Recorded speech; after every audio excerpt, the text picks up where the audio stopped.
Final home game of the season for Monmouth, and the Hawks will look to play spoiler today against top 10 Villanova. College football coming up right now.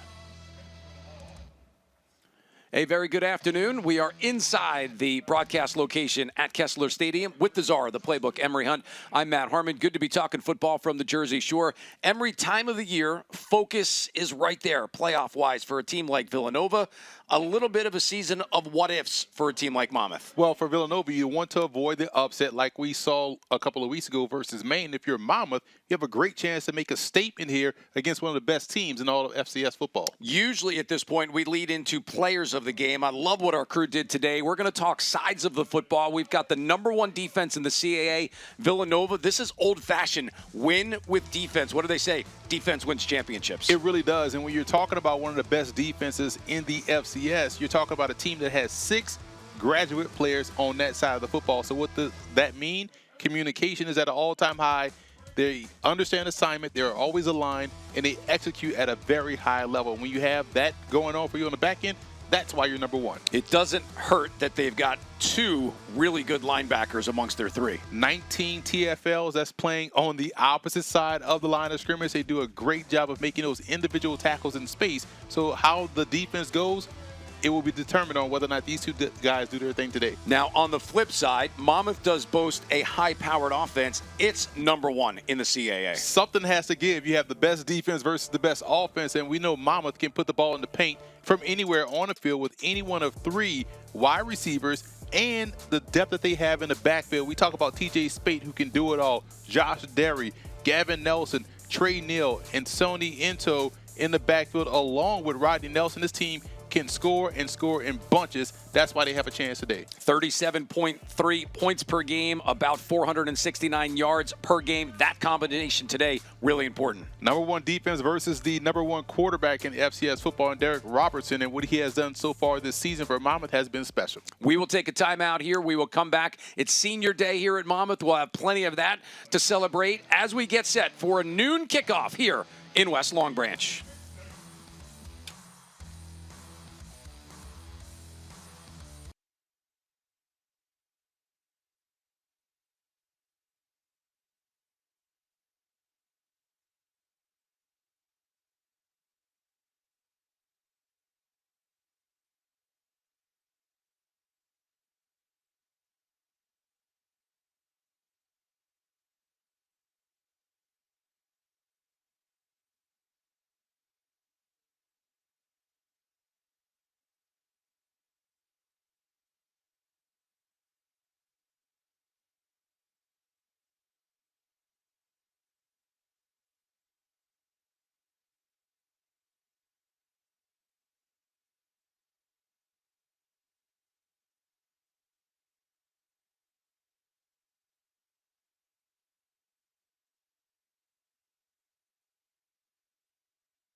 Both head coaches extremely familiar with their respective programs. Kevin Callahan, the only head coach that Monmouth has known on your left. Mark Ferrante, the 8th-year head coach. That's a little misleading because he was an assistant with Villanova from 1987 to 2016 since taking over the program.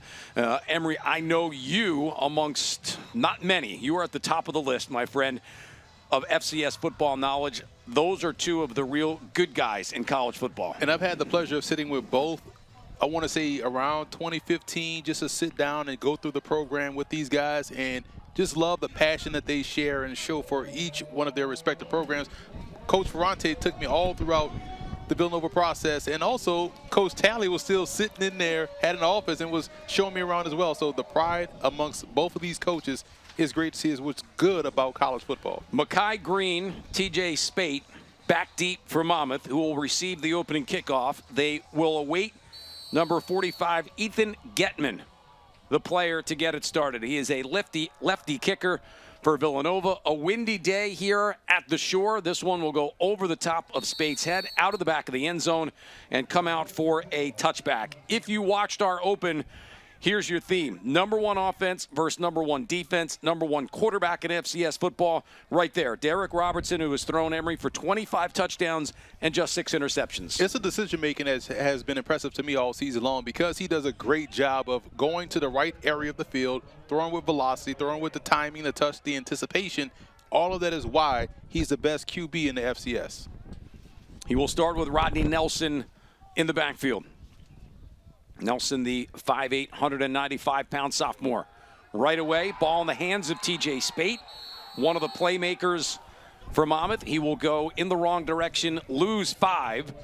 Great interior pressure right off the jump. Capri Martin, number 93, as you look at that starting defense for Villanova, the top defense in the CAA. And that was a big reason why. We talked about the graduate experience, although Capri Martin is a sophomore, but just the eye discipline to have up front is why he was able to make that play. Shane Hartzell, Richie Kimmel, Brendan Bell, an outstanding group of linebackers, a 3-3-5 defensive formation for Villanova. Rodney Nelson, good burst of speed, gets back what was lost, and a couple of more. A third down and manageable here for Monmouth in the first minute of the first quarter. Now keep in mind the wind is whipping in Monmouth's face right now, so the passing game is going to be a little bit of a challenge. That's why you see them lean more on their run game. So how they throw the football and where they throw the football will be key on this opening series. Took a look at the Monmouth starting lineup as well. A banged-up offensive line. Ed Gatling out, Matt Fries out. There is your wind whipping around a little bit across the field. Robertson here on a 3rd and 7. 4 wide receivers to his left, 1 back to the right.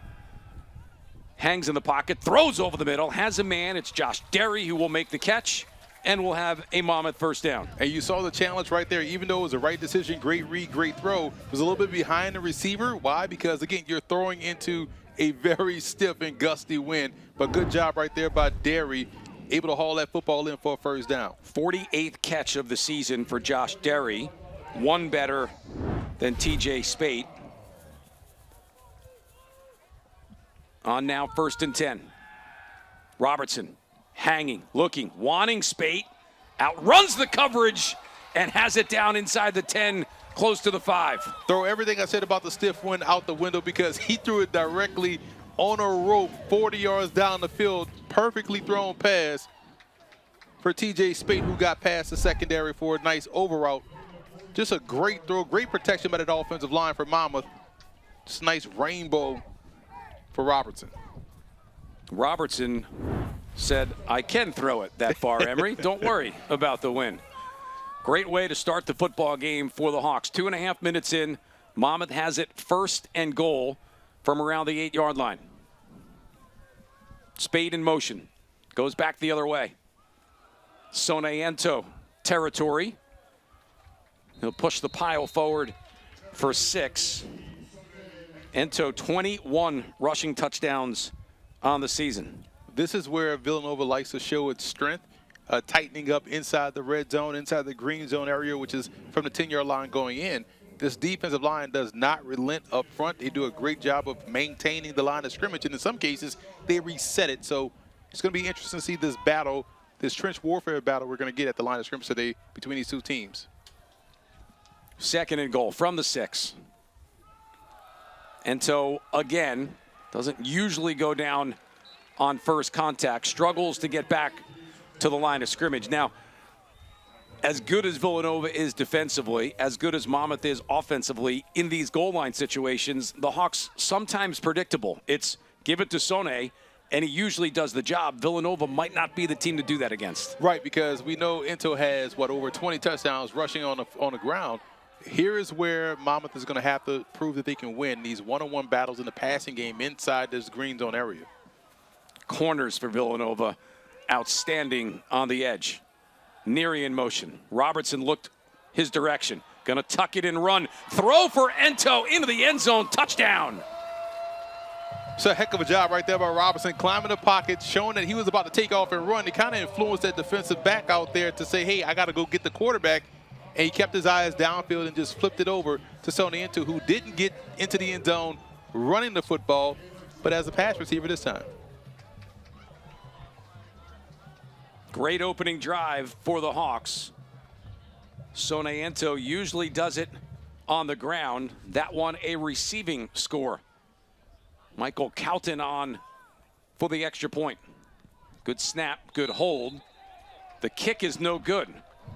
Pushed it a little bit to the left, maybe trying to overcompensate for the wind a little bit. This is different territory for Sonny Ento. And it's just a great job by Robinson, man, just using his legs, climbing the pocket, knowing where he is on the field, but understanding where his guy is, Sonny Ento, out there in the low flat for the touchdown. That is just the third reception of the year for Ento. His first touchdown of that variety. What a great pickup he has been for Monmouth since coming a year ago. It's his 36th touchdown overall. 7 plays, 75 yards. Took up 4:05 off the clock. I don't know that you draw it up much better than you just did for Monmouth. Especially against the #1 defense in the FCS. I mean, you couldn't have scripted that better. They had the run game going a little bit. Then you saw the intermediate passing game. They converted a third down. Then you saw the deep passing game. So you got a little bit of everything on that drive for Monmouth. Impressive way to start the game. Jabril Mace back deep for Villanova, who will get their hands on the football first time today. Vincenzo Rea set to kick off. Into the wind. He'll pooch it. Fair catch called for and made by Ethan Potter coming up. Potter starting safety for Villanova. Now the Wildcat offense, which, well, you'd think in some ways they're waiting for their moment because it's been how good the defense has been all year. At some point, yes, they have made plays, but this is a team with aspirations much greater than just winning today. They're thinking, how deep can we go in the FCS playoffs? You know this offense will be called on to make big plays. Today might be that opportunity to get rolling. You kind of want to see what Connor Watkins can do throwing the football against his secondary. I think that's where some of the opportunities lie for this Wildcat offense. An offense that is number 13 in the CAA, 22.4 points per game. Quick throw to the outside. Catch is made. And coming forward to the 30-yard line is the fifth-year wide receiver, Devin Smith. Now, ever since I've talked to Coach Ferrante and what I've known about this program, their offensive line has always been stout, phenomenal, and well-built. This is a team I think can go deep into the postseason or go into an FBS stadium and compete and win a game. We saw them do that multiple times over the course of his tenure here at Villanova. An offense that per game, 322 yards. Two backs in the backfield. Zone read. It will be Watkins to take it to the 34-yard line where he is grabbed and dragged down. He was just helped up there by Kyle Fay, who is back in the starting lineup today. A late addition into that offensive lineman for Villanova. Redshirt freshman, 6'6", 300 pounds. He starts at the right tackle spot. They always are great up front, which is why they've always been able to run the football, just like you've seen right there, even with the quarterback. 3rd and 3. Monmouth bringing pressure. Watkins hangs in the pocket. Catch is made by Jalen Sanchez, who will have the first down. Hawks brought the house. Sanchez posted himself right where the linebacker used to be. Well, that's what you want to see from Connor Watkins, your graduate-level quarterback, understanding where his hots are, understanding where to go with the football. Easy execution right there for Villanova. Wildcats are into Monmouth territory on the Hawks' 49-yard line. Watkins from the shotgun. Single back to his left. Quick throw, hauled in by Chris Colby. Part of the second group of wide receivers. Both teams starting pretty efficient. offensively. Watkins coming into today, 117 for 229, 1,384 yards, has thrown 9 touchdowns and 2 interceptions. Rather crisp offensive attack right now for Villanova. I love what I'm seeing from the Wildcats because everyone is getting the touch. They're peppering the targets, working themselves from east side to west side in both their passing game and also running downhill. At the Monmouth 33. First quarter flying by. To the outside. Catch is made in space by Lucas Kopecki. Kopecki, the 6'3", 200-pound grad student. Seeing Villanova cycle in some guys too, so they're keeping fresh, they're being efficient, and they're just working their offense. This is elite level offensive efficiency that we're seeing right here from the Wildcats. Again, because you're able to get a wave of new guys in, but you're making sure they stay fresh and you're also staying efficient as well. Kopecki, great story. 4 years as a lacrosse player. His first year in the college football ranks. 5 wide receiver set, 4 left. That's the open side of the field. Bubble screen is set up. Catch is made. Moving forward in space is Jabril Mace. Trying to get to the edge. He did. A flag was thrown. This is likely coming back. They got a hold on the perimeter. Too good of a block by the receiver. I was just about to say they did a great job of sealing that edge. Maybe a little bit too well. Holding. Offense, number 84. 10-yard penalty. First down. It's Daniel Lopez, the wide receiver. 6'2", 200. Again, they got some size on the perimeter, which kind of gives you that ability to run outside because they're so physical. Good job. Look at it. Everybody's lined up on a DB. Kind of brought him to the ground. I thought that was maybe a little bit of a pancake, but a good sell job by the defensive back. Henry Wimberg, who you just heard, is our referee today. Opening drive for Villanova after Monmouth went down the field and scored but missed the extra point. 6-0 Hawks. Pressure again. Delayed draw up the middle.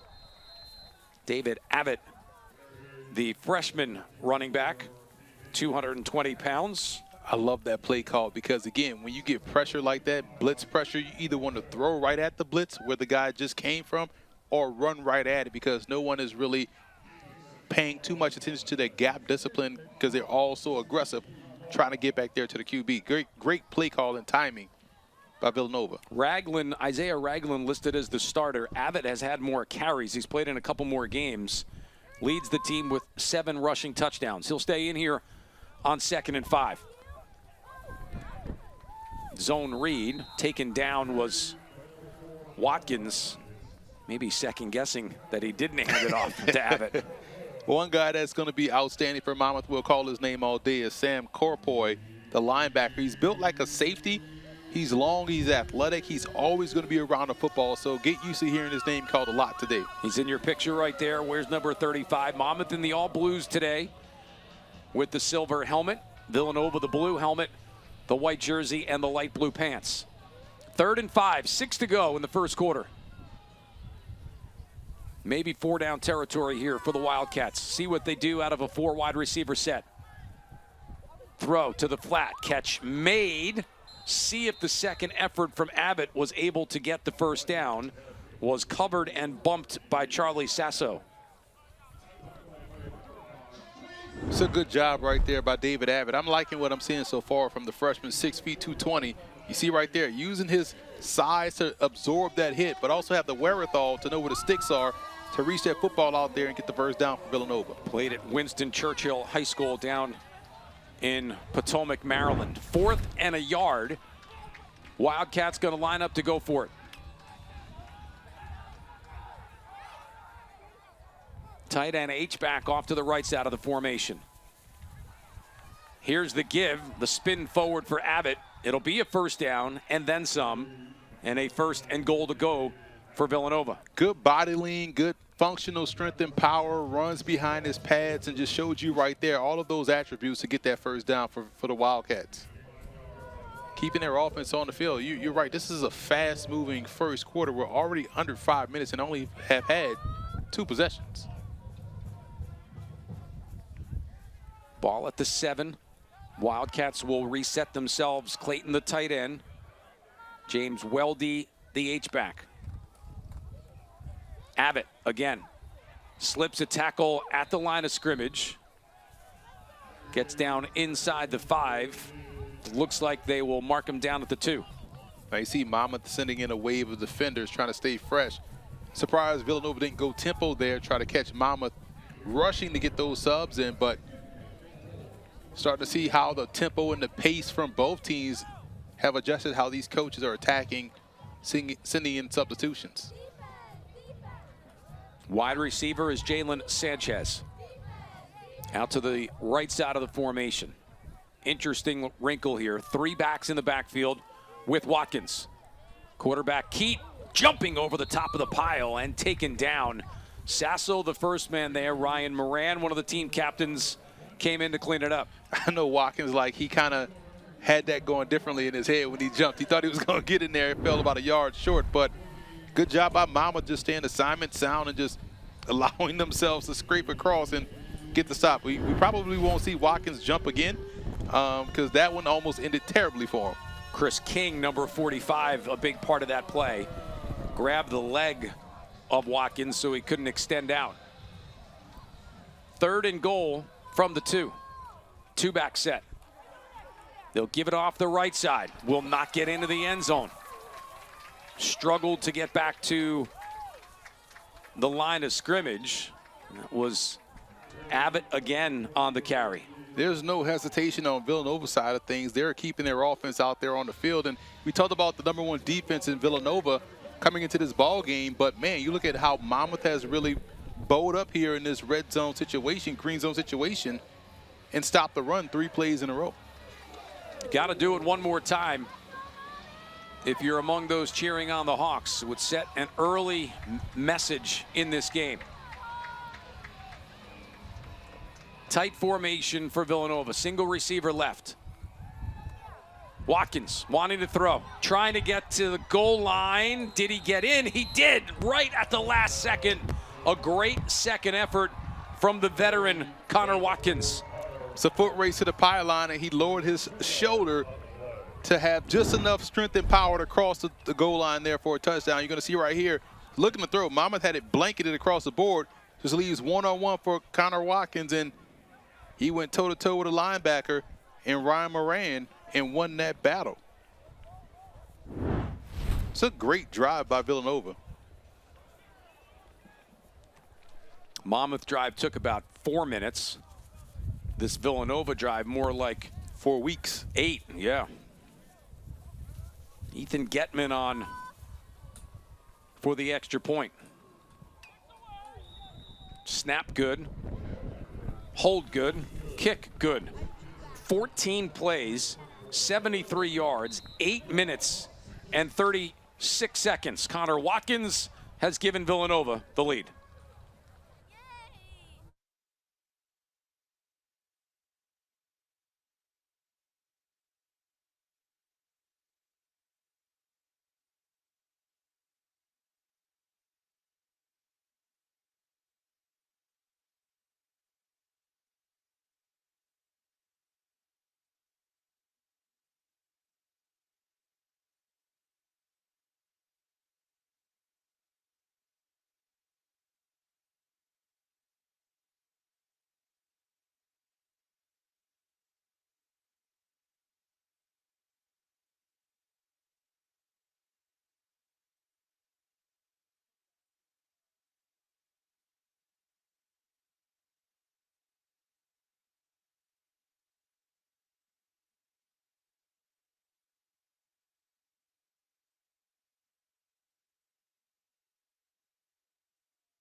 We told you in the open we would have some of the senior day pregame festivities, and here some of them are.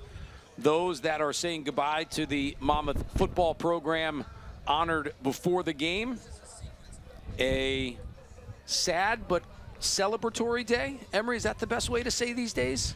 Yeah, because again, it's the place you spent, I would say 4 to 5 years, but in this era, 4 to 5 months. Put a little star next You're right, to that exactly. in today's world. But you spend so much time here. It's not just about the teammates, but it's about the instructors, the professors, the student body.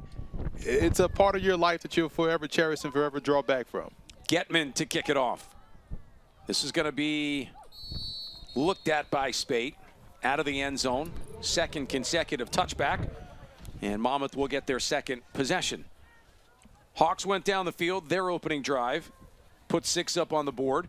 Villanova responds with a long drive of their own. The difference right now, a made extra point, 7-6 Wildcats. This will be Frankie Savino who will take the snap for Monmouth.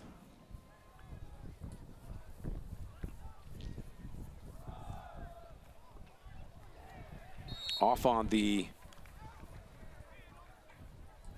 left side.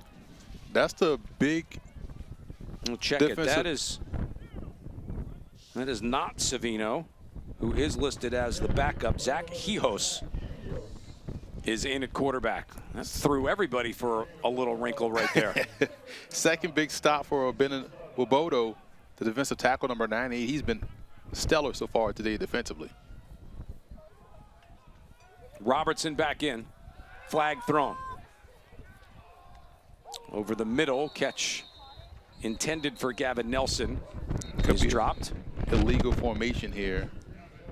Offside. Offside. Wow. Offside. Defense, number 97. 5 penalty, second down. Makai Green will come in at running back. A stable of backs that includes Green, Nelson, and Ento.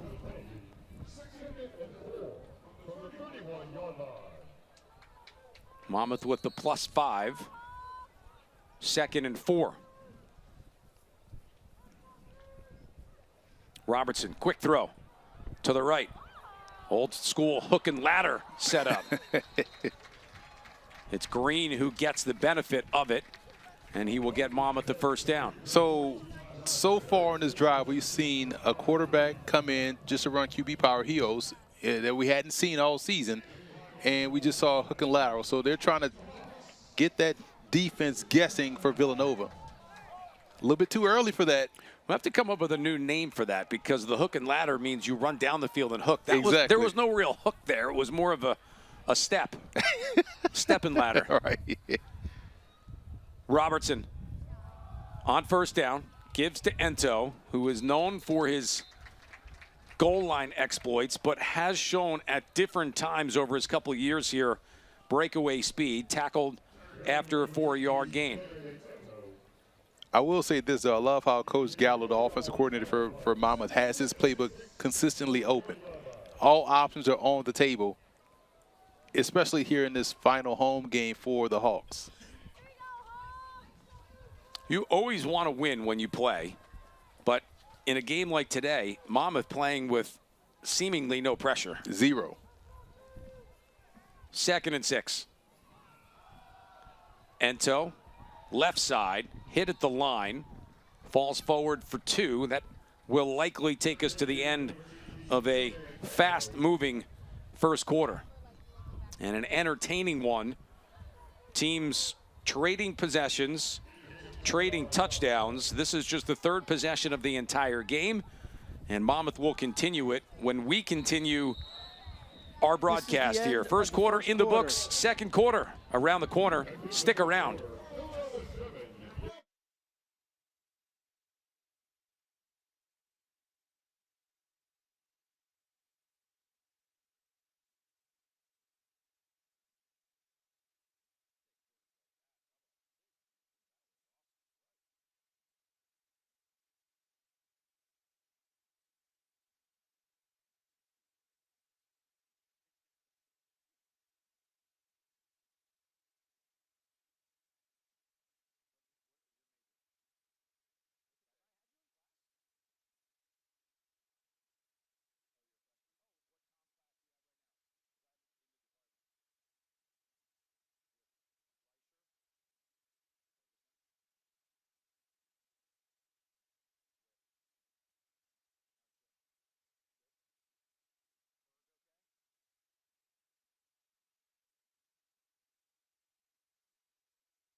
Only about 90 minutes between these two campuses. That might be even with a little bit of traffic. You would think the all-time series might be more than just 2 games going into this one. Monmouth has won both, a historic win back in 2011. Last time these teams played also out in PA. Hawks took that one 49-42. Villanova trying to return the favor in their first ever trip to West Long Branch. You must drive slow 90 minutes. 3rd and 4. I drive safe, Emery. I drive safe. Catch made by Derry at midfield. He will have a first down. I'm up near New York City. It takes me 90 minutes to get to Villanova. Let's get the make and model on that vehicle.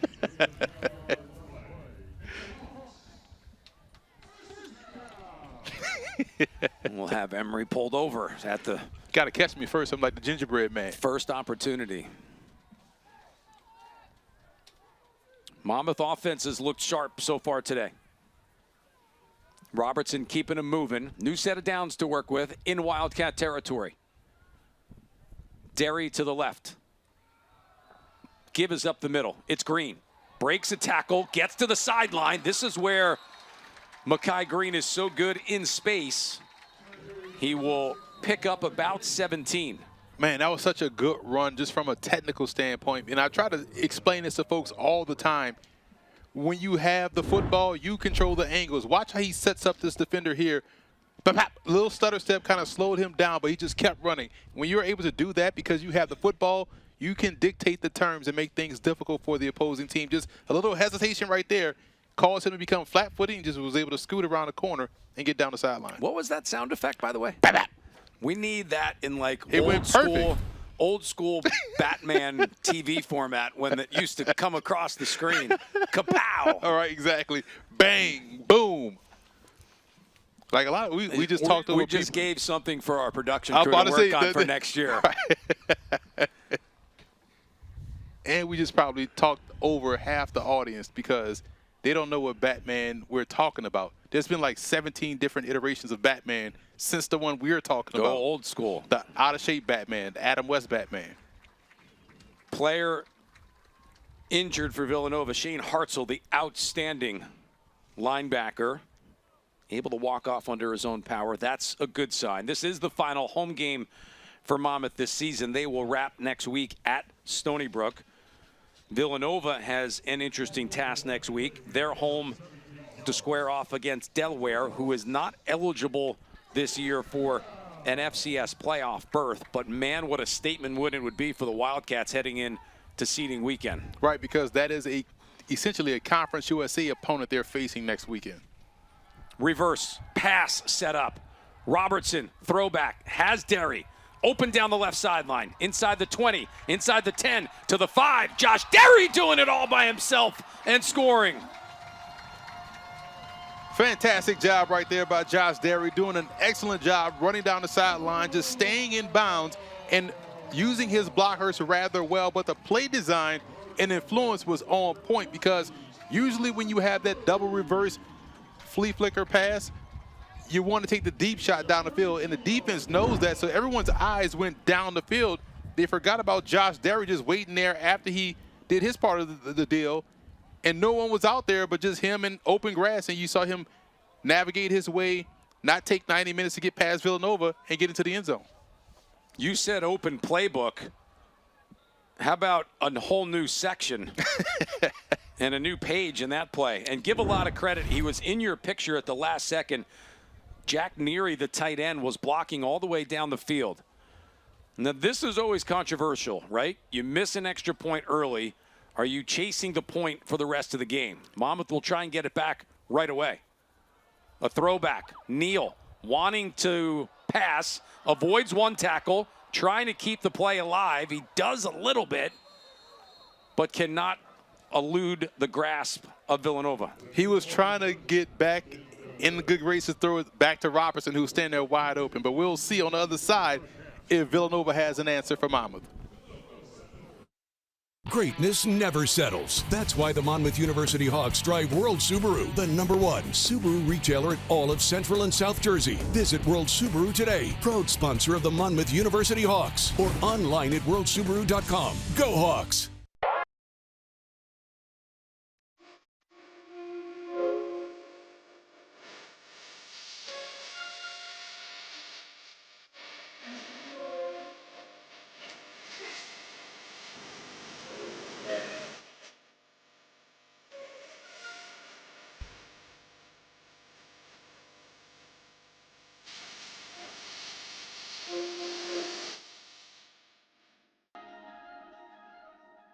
I'm the director of the Cancer Center, designated by the National Cancer Institute. We are here to make an important distinction. There are cancer centers. And there are NCI-designated cancer centers. Recognized for world-class research and positive impact on their communities. No single person is going to cure cancer. It'll take a team effort. That's what an NCI-designated cancer center is all about. In New Jersey, there's only one. Rutgers Cancer Institute in New Jersey, together with RWJ Barnabas Health.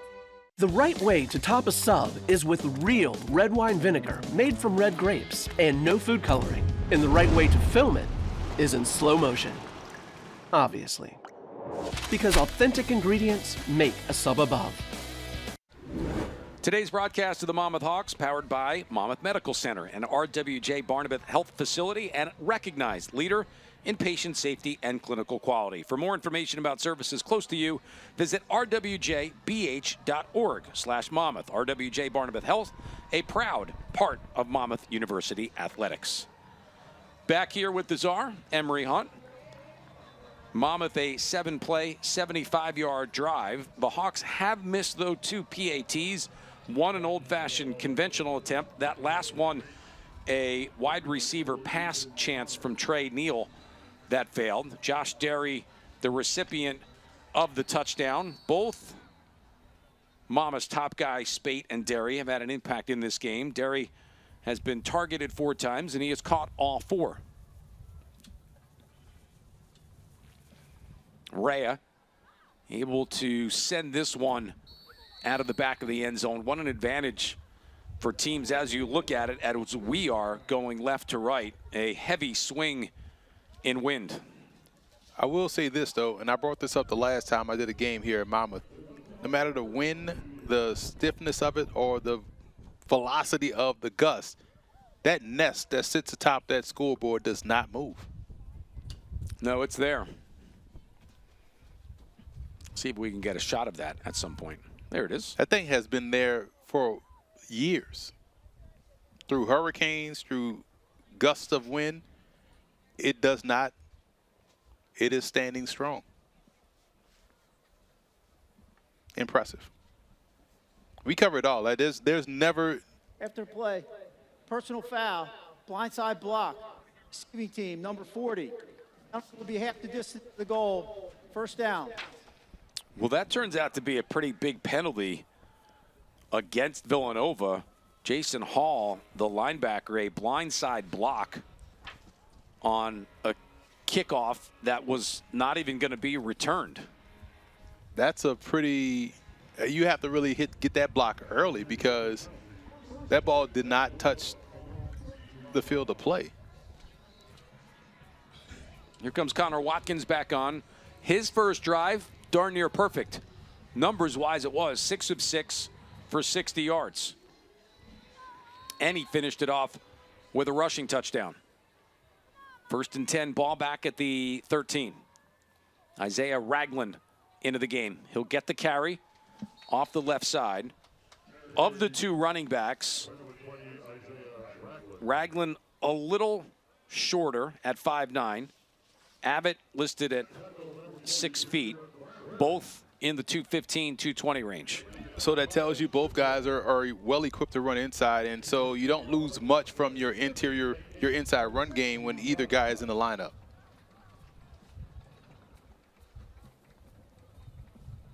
Second and 8. Zone read. Watkins going to the right. Picks up only a yard. We did speak earlier about Abbott coming in as the team's leading ground gainer. It goes Abbott, Ragland, Watkins in that order. Before the day started, 699, 448, 292 for the quarterback Watkins. And they're efficient in their run game. They're not explosive, although they can be, but they do a good job of getting everybody involved, which kind of makes it tough to defend. More about the collective for Villanova offensively. Both backs will set themselves as slot receivers. Watkins steps up in the pocket, gonna tuck it and run. A flag thrown in the backfield. That's usually an indication of a hold. Which would be so unnecessary because it was so behind the play. Holding. Offense, number 75. Penalty will be half the distance to the goal. 3rd down. Stephon Voltaire, the junior left tackle, gets tagged with that penalty. He's matched up here on Miles Mitchell. It's that left hand, right? It got on to him pretty quickly, too, and you can't let that be your initial move. Your first initial point of contact got to be inside the breastplate of the defender. Once you start reaching outside, it's a wrap. That's a lose-lose situation for you. One penalty to start Villanova back. A second one to push it back to what will be 3rd and about 16, it looks like. It's a half the distance penalty. Inside the 10, they'll spot it at the 8. Then the go-go offense formation. Watkins rolling. Didn't have anything, and that was the plan. Keep the play alive as long as you can. If you don't have it, throw it into the sideline. Villanova will have to punt it away. Never been a big fan of any type of play rolling or even a run play going to the short side of the field. You give yourself no room for error or no chance at of a play breaking free because everyone is already pinned to the sideline. Becomes an extra defender for the defense. Getman on to punt. He'll have to do it into the wind. Hawks bringing some pressure. Ball will bounce. Everybody gets away from it. Getman did a good job of trying to get a penalty. You saw that, right? The referee was right there, kind of looked at him for a second and then said, no flag. Listen, I don't know if you saw the game I did last week, 2 weeks ago at Norfolk State, Morgan State, where the punter got run into, got the flag, was on the ground like he died, looked at the ref, got up, tried to run and go, because they was returning the punt for a touchdown, tries to go make the tackle, gets blown up, then goes back to the spot where he laid down and laid back down. Oh, went back. Went back and laid down. Fascinating display of acting skills. Don't leave the scene of the crime. Exactly. Lesson learned.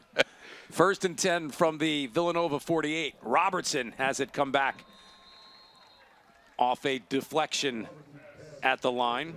That was an old school swat back in the face, man. Like, that was with authority. Chuck Smith, number 97. See if it's his hand that comes up. It's number 98 again, Obenon. That's Woboto. We've called his name often so far in this game. He's been impressive. Woboto, the 6'3", 295-pound senior, anchors the middle of that three-man front. 2nd and 10. Robertson to throw, dumps it down over the middle for Nelson, who will get about half of what's needed. You know, in a lot of ways, Emery, if you factor in Monmouth has the wind here in the 2nd quarter, this is a big possession because you could go up 2 scores. Right. This is when you want to push the ball vertically. Robertson has time. Throwing sideline. That's a little bit of that verticality that you talk about. Trey Neal makes his first catch of the day. That was a great timing route. It's a nice bench route by the receiver. Ran 12 yards and cut it out. The ball was right there when he made his cut. Hit him right in the numbers as soon as he turned around. New set of downs for Monmouth at the Nova 25. Robertson dumped down again. High load Marcus Middleton, the 2nd tight end. Player down for Monmouth looks to be an offensive lineman. It's number 62. That's JT Cornelius, who has been the anchor in what has been a year of flux for Monmouth offensively in that front 5. He's going to have to come out and get checked on. There's a lot of similarities between both Coach Ferrante and Coach Callahan and how they built their programs, and it's always inside out. Because every time we're talking about Monmouth, we're talking about their offensive line. Same with Villanova, offensive line, defensive line. You build inside out, which helps you sustain the level of success that they've had. Matt Fries, who was the starter at the beginning of the year, has been out for several games with injury, will take that left tackle spot back over. 2nd and 4. Robertson throwing, end zone, touchdown! Good grab going up top. Maxwell James grabs it for the Hawks, who offensively today have been spectacular. This is the offense we expected to see last week from Monmouth, but man, just a big boy throw here by Robertson. He put it up top for his 6'3", 200-pound wide receiver Maxwell James to go up high and get the football. That's an NFL-type throw right there by Robertson. Threw with velocity, threw with conviction, and put it at the perfect place for your tall wide receiver. Calton now on for the traditional extra point. Snap and holder good. Kick is also good. And Monmouth has made it a two-possession game. Still early in the second quarter. 19-7 your score. Steps up in the pocket and just fires one high up for James, who goes skies above the rim and pulls it down for the touchdown. Monmouth has been impressive on both ends of offense. They've run the football rather well. Their passing game, regardless of the direction, has been both efficient and dynamic. And we saw their defense step up and get some stops here from Villanova after that first drive. So impressive start overall for the Hawks. That's James, the 6'3", 200-pound junior. Came into today with 2 receiving touchdowns. That's his third.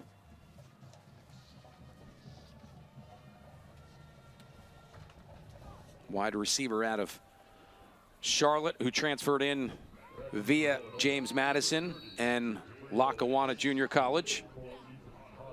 That's one of the stronger JUCOs in college football. Lackawanna just always produces talent. Rhea to kick it off. This one from the goal line will be returnable. And a big hole coming for Jabril Mace, who does get upended shy of midfield. That looked like it had touchdown written all over it. Deuce Lee was the reason why it didn't go for a touchdown. And that's another player for Monmouth that has been doing outstanding. He made the shoestring tackle to trip up the returner. Otherwise, he'd still be running toward the end zone. Right there, Deuce Lee just grabs the ankle and was able to trip up Jabril Mace for a big game, but not a touchdown as a result.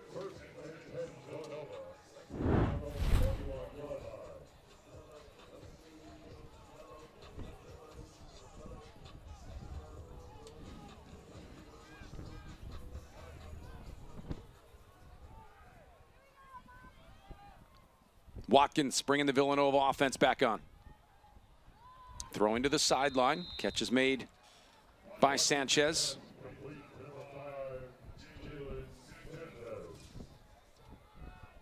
And this is where you want to see how Villanova has grown over the course of the season. They're usually playing from out in front with a big lead. Having to come back down multiple possessions kind of breaks their tendencies offensively, so we'll see how they work themselves back into this ball game.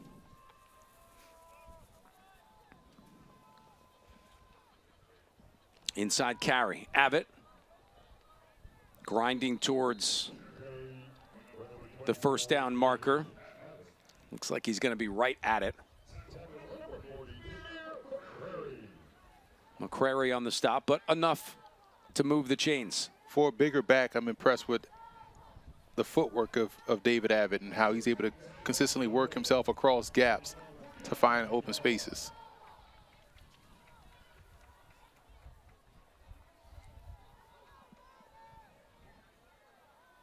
Just on the plus side of the 50-yard line for Villanova. 9.5 minutes and ticking away. It's Mace in space, which is what Villanova wants. Good job coming up to make the tackle from Izzy Clark-White, the talented junior corner. And good job from an eye discipline standpoint from Monmouth, because you saw Villanova pull both the left tackle and left guard, trying to get those eyes to go in that direction, but they kind of stayed home. Was able to flow to the football rather well to make the stop.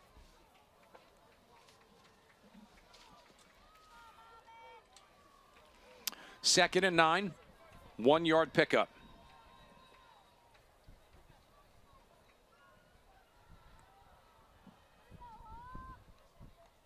Monmouth bringing pressure off the edge. Watkins hanging in the pocket.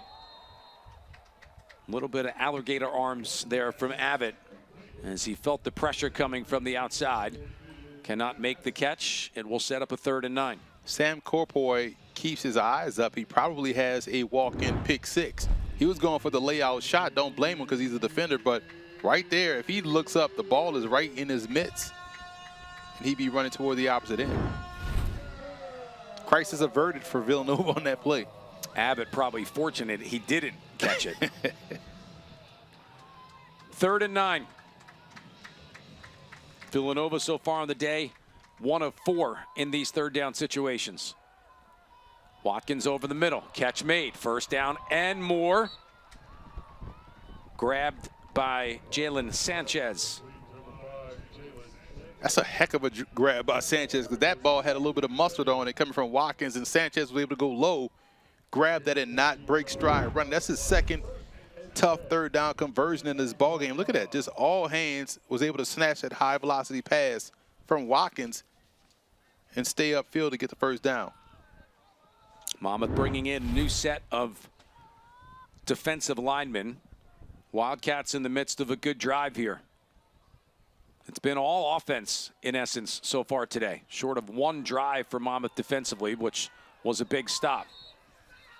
Ragland on the left edge. Stop again by Izzy Clark-White. It's a great job by Ragland. We call that riding the wave, where you just kind of get in that hip pocket of your pulling offensive lineman, just kind of wait it out, buy time to let them set up their blocks and you turn the corner, which he did rather well. 2nd and 5. 7:25 to go. 2nd quarter.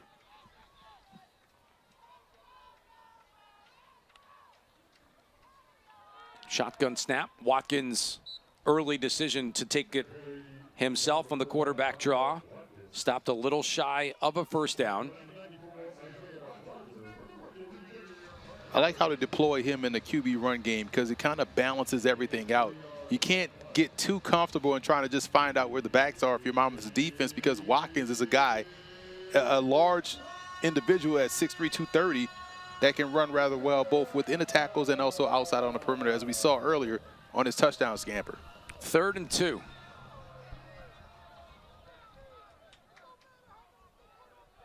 Got to be 4 down territory here for Villanova if they need it. They don't with Ragland. Check it, Abbott spinning, bouncing to the outside, bouncing towards the goal line, touchdown. It's a fantastic job right there by David Abbott. We just talked about his footwork in combination with his size and how good he is in working across backs. Watch this, gaps. You're gonna see him just cut inside the blocker, set up the blocker rather well, spin off a defender, just keeps his feet moving while moving forward downhill and finds pay dirt. Just a great piece of running by Abbott. Everyone that has ran the football today for Villanova has done a fantastic job.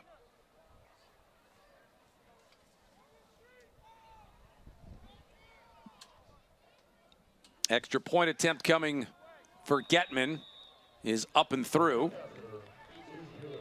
Villanova makes it a 1-score game, 19-13, Monmouth with the advantage. David Abbott has been really sharp and hard to get on the ground. Very tough to corral, especially when you got a big back with quick feet. So again, that's a tough test for any defense, as Monmouth should know that rather well because they have their own big back with quick feet in Sonny Ento.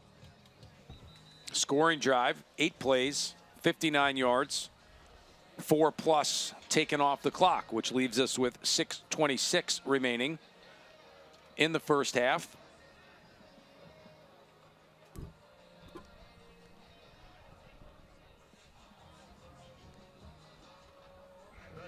We mentioned before the game today, seniors were honored.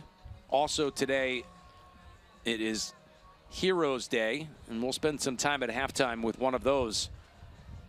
Part of the student body now, a Marine Corps veteran, Kyle Gregorio, who is president of the Student Veterans Association on campus. He'll be our halftime guest. Ball skipping all the way to the 20-yard line.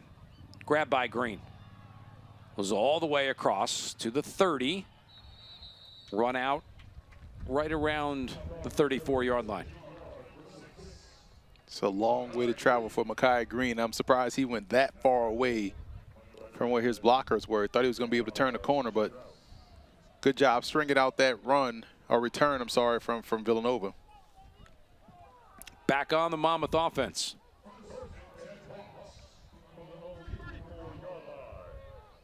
Robertson so far today, 11 of 12 for 164 yards and has 3 touchdowns.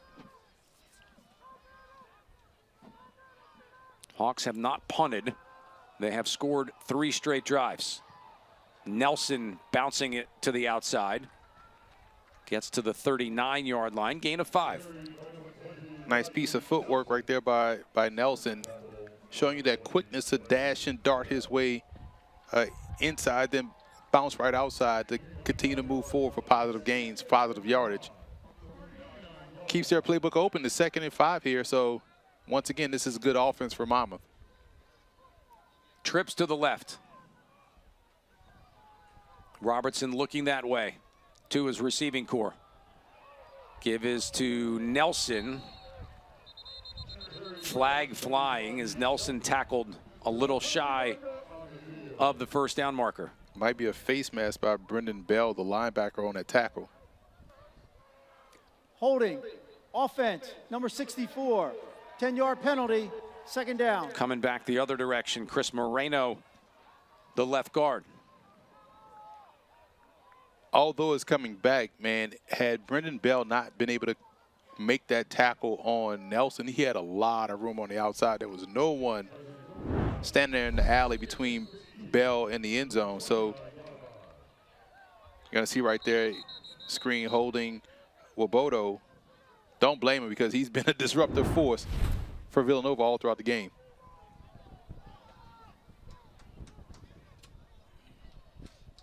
This is a major win for Villanova's defense because now it puts the strength back in your favor with that secondary going up in the passing situation. 2nd and 15. Nelson, close to the original line of scrimmage, will set Monmouth up with a 3rd and 11.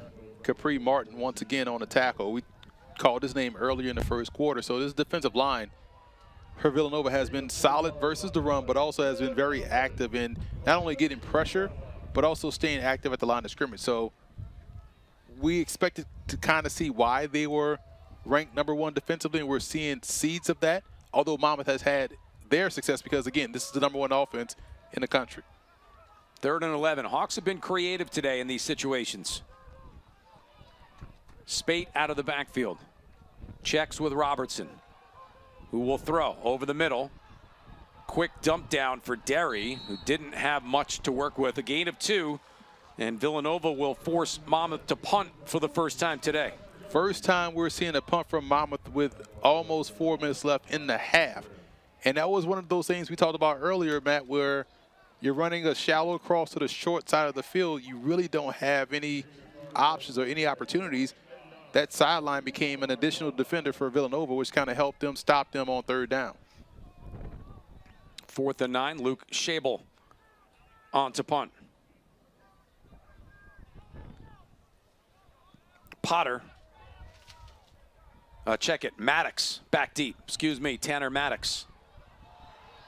Bounces off some tackles, comes forward. Tanner Maddox, the backup quarterback, who doubles as the punt returner. Decent return, and we'll give Villanova the football here late in the first half at the 25-yard line. So Villanova, what you're saying, Matt, is they have their own version of Taysom Hill of the New Orleans Saints. It's true. Guy that can return punts, but is also your backup quarterback. Imagine the level of athleticism you have to have in order for that to be your job duties. Not sure that I would put my application in for that. And I love how he caught the ball and didn't fair catch. So he's like, nah, I'm going to return this thing. There's no fair catching in my blood. I like it. Richmond trying to stay undefeated in the CAA. They lead Hampton 14-7. Towson up 10-0 on North Carolina A&T. 1st and 10, Villanova. Running out to the 30-yard line is Abbott. It'll be interesting to see how Villanova attacks these last 4 minutes. Now we're under 3:25 and counting of this game. You kind of want this to be the last possession if you're Villanova of the half with you having the football.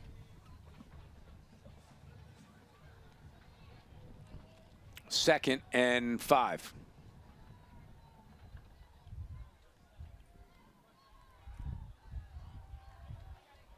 Left side, a yard, if that.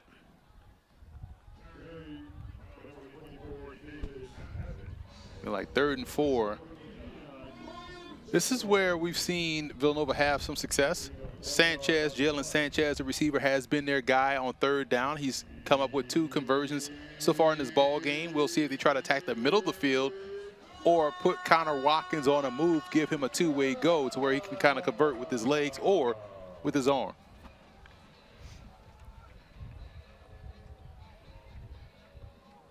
Third and 4. Under 2.5 to go. Watkins throws across the field, caught and dropped by Sanchez. Just started to build up. Sanchez talked about his sure hands on 3rd downs, and that's where they went with the football, but he just dropped it. That was one where it's kind of unexcusable, because if he was going to drop a ball, it would have been the previous 3rd down where he caught that one low and away with velocity, but big time fortunate stop for Monmouth here, getting the ball back with 2:21 left in the half. Kayshawn Schulters, the former Villanova player, now in a Monmouth uniform, had the coverage.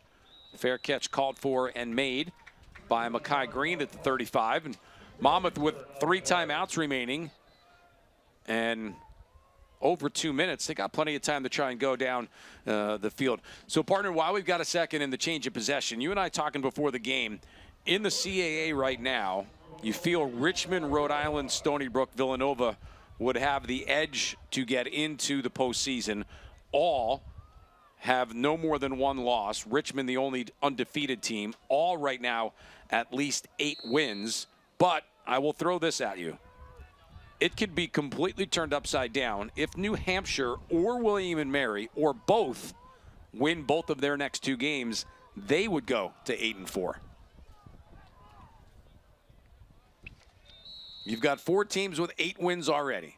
That's usually a magic number from the CAA to get a postseason berth. If UNH, who is scoreless right now, just kicking off against Stony Brook, wins, it could open the door for a lot of madness. We've hit the 2-minute warning here at Monmouth. We're back for the end of the first half.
We were just talking about it going to break. Here's a clearer picture of what the CAA looks like. Again, Richmond, Rhode Island, Stony Brook, Villanova, all teams in the top 25 right now. You have to take Delaware out of the mix. They are not eligible for the FCS playoffs this week. The two teams to watch are New Hampshire, who, again, Stony Brook today, at Maine next week, William and Mary home today, Bryant, and then they'll play Richmond next week. To me, if they win, New Hampshire and William and Mary win their last two games, you could be looking at 6 teams going to the playoffs in the CAA. William and Mary was ranked for a while in the FCS top 25, and so if they are able to upset, Richmond, automatically you get them in. Dump down for Derry at the first down marker, a little bit shy. And you and I both voters, UNH has been in and out of the poll during the course of the season as well. Exactly. Somewhere between 21 and 25, they've kind of hung out all throughout the season. Now, if you are in the Big South OVC Association, i.e. UT Martin or Tennessee State, you don't want that scenario to play out because that would essentially eliminate you two from the postseason. 3rd and 1. 90 seconds remaining. On the ground, Ento struggling to get to the first down. I don't think he's got it. It's the same cast of characters for Villanova on that tackle. You got Aiden Howard, number 91, Wobodo, 98, and Capri Martin at number 93, all, again, involved in that play. When you have that level of talent along the line of scrimmage, it makes it tough. Now, Monmouth is leaving their offense out here, it looks like. They're going to let this play clock run down some. They may run out the punt team with 30 seconds left. But this is 4th and 1. They trust their team to go out and get it, so they're going to go for it here. At least line up to go for it. Spade in motion. Robertson looks, play clock will wind down. Monmouth will, I think, use a timeout. If I'm Monmouth, I would still go for it First for the based half. off how your 30 defense seconds. has played against Villanova. They're not a quick strike offense, so you can kind of gamble a little bit here with taking your chances. Think about how they scored their touchdown. And this is a little bit of that risk reward that we talked about. Let's finish overall in the picture. Some of the teams that are looking good with the CAA, with Stony Brook and URI just on the outside. What are those bubble teams thinking right now? Oh, man, first of all, I'm seconds. surprised Missouri State is even ranked. Thank They're transitioning to FBS. They shouldn't be ranked number 1. But if you're Tarleton State and Abilene Christian, both of which play each other today, you're looking at this like, man, we have to make sure it's either a close game or a victory for either side because they are on that bubble right now. Mercer has a tough test today. You got to play Alabama. So you just worried about the plus 41.5 if you're a wagering guy looking at Mercer. And pick up your paycheck on the way out the door. 4th and 1. Shable hanging it up. Maddox bluffs Monmouth, but a great punt from Luke Shable will pin Villanova inside the 5. Hawks will down it, and one would imagine Villanova will run a play and head to the locker room. So it's fascinating because we talked about this as well, Matt, where this year is so unique because you don't have the normally 2 teams in the Patriot League. You don't have the normally team in the MEAC or SWAC that you're kind of making the case for to be in that large bid if they don't go to the Celebration Bowl. And then there's normally not that second team in the NEC that you're usually kind of saying, hey, they have an outside chance of getting in because you lose Merrimack and Sacred Heart because they're both playing as FBS independents this season. So it's wide open for 6 to 7 teams from the CAA to get in. Wildcats run that play and will head to the locker room. A really entertaining first half of football from both. Monmouth trying to pull what would be the upset. 19-14, they lead at the half. Not sure why teams are being called back on. Some discrepancy, I guess, as to who goes off first. It looks like Monmouth will head to the locker room first, then Villanova. We've got halftime around the corner for you midway through this CAA matchup.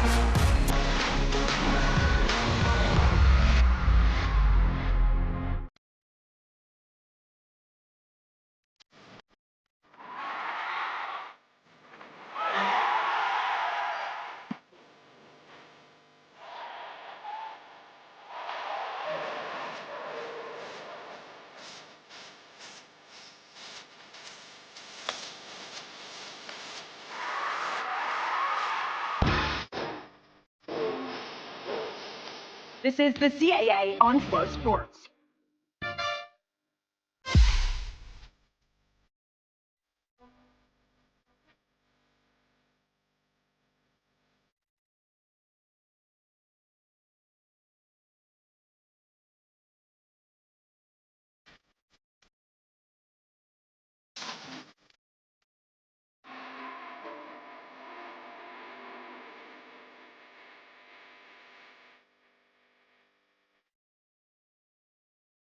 I'm the director of the Cancer Center, designated by the National Cancer Institute. We are here to make an important distinction. There are cancer centers. And there are NCI-designated cancer centers. Recognized for world-class research and positive impact on their communities. No single person is going to cure cancer. It'll take a team effort. That's what an NCI-designated cancer center is all about. In New Jersey, there's only one, Rutgers Cancer Institute in New Jersey, together with RWJ Barnabas Health.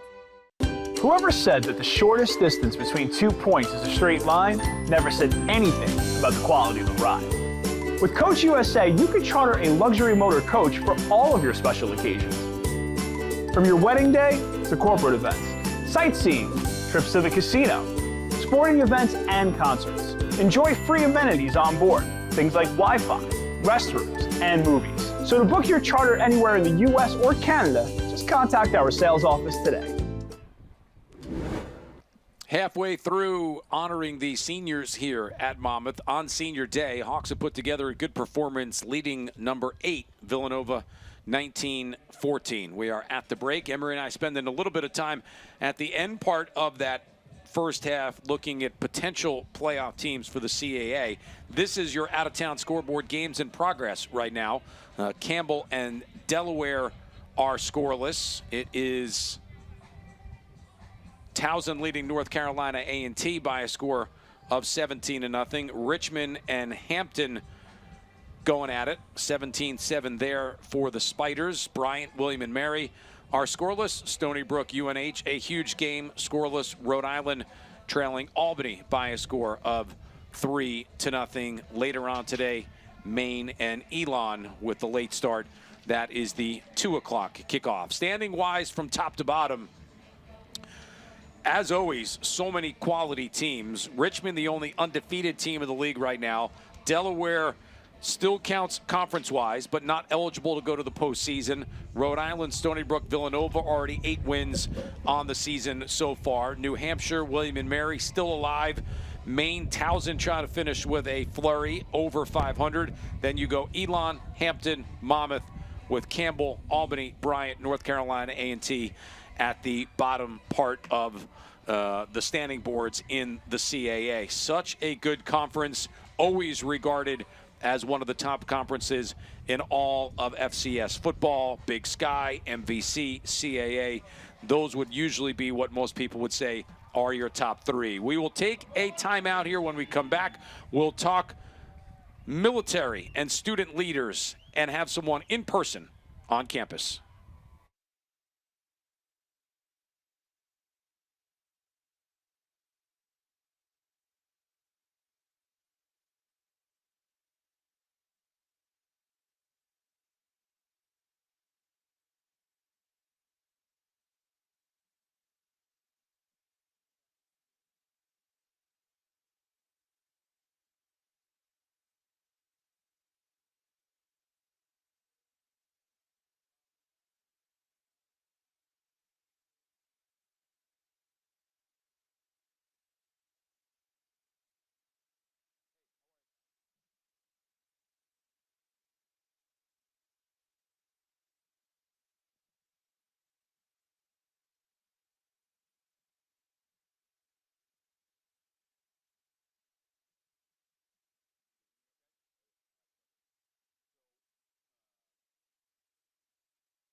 We are back with the Stars and Stripes flying high above Kessler Stadium. Veterans Day this past week. Today, we've mentioned a couple of times Monmouth honoring those that have served our country before the game and all during the course of the game. We talked about what we would be doing here at halftime. Kyle Gregorio, who is a senior here on campus, New Jersey native, and most important, the president of the Student Veterans Association here on campus, served our country in the Marine Corps, now finishing up your degree. Kyle, first, thanks for giving us a couple minutes and your service to our country. I want to talk about for you how, because you do it in a lot of ways reverse. You went to the Marine Corps out of high school, now coming back to college. So many people would probably do it the reverse way, get your degree and then maybe find a career in the military. Tell me more about specifically your experience. So I would recommend doing that because I was more mature when I came to school. So I took my grades more seriously. I wasn't out having fun. I was just focused on school, and just being older, you take pride in your work, and it really gets you ready.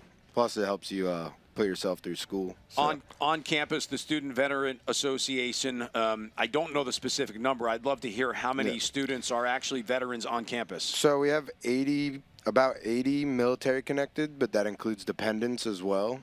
I would say we have about 10 active veterans, but there's probably closer to 40, 45 veterans here on campus. And during the course of the fall semester, I know you guys do during the course of the year a variety of events, but your big fundraiser is during the fall semester. Yeah, so we've been raising money for the Dennis Vaccaro Foundation, and we've just been trying to raise money. He's a student veteran that went to Monmouth University who passed away last year, so we're trying to help the cause. They dedicated it in his memory to help veterans, so.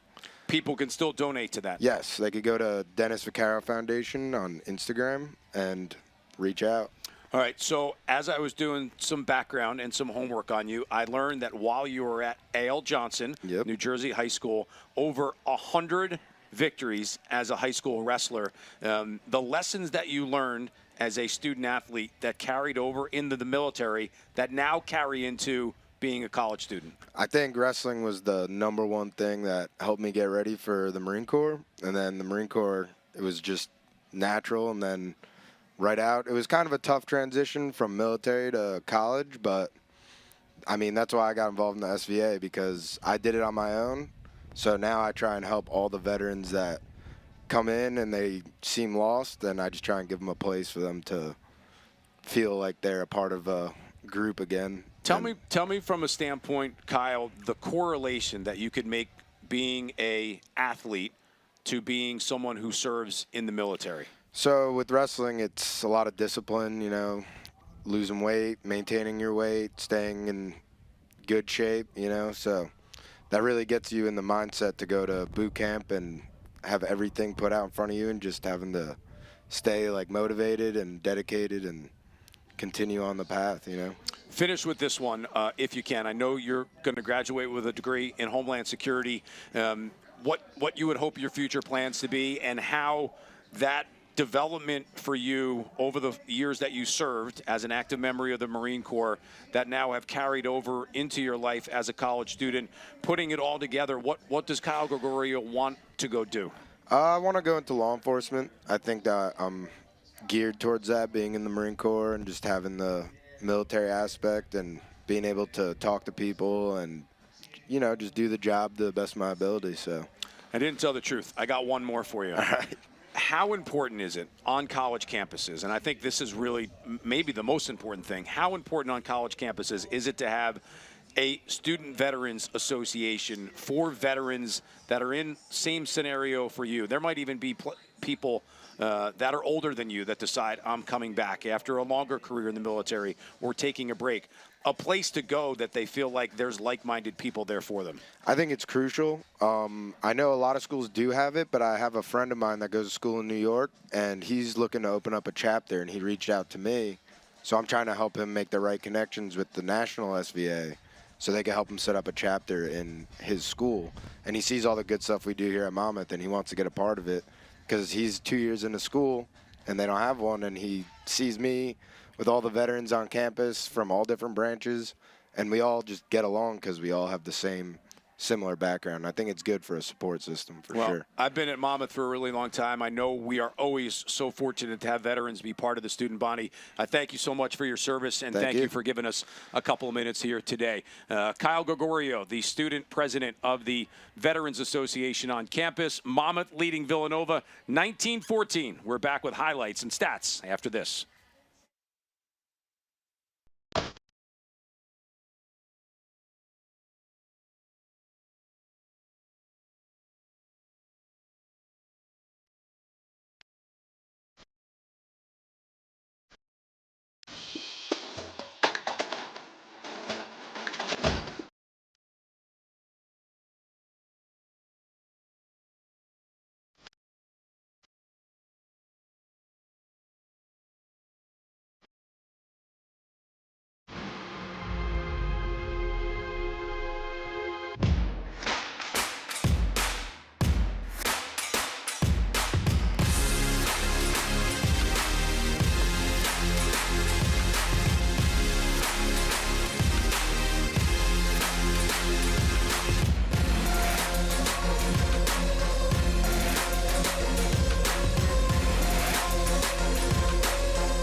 Greatness never settles. That's why the Monmouth University Hawks drive World Subaru, the #1 Subaru retailer at all of Central and South Jersey. Visit World Subaru today, proud sponsor of the Monmouth University Hawks, or online at worldsubaru.com. Go Hawks!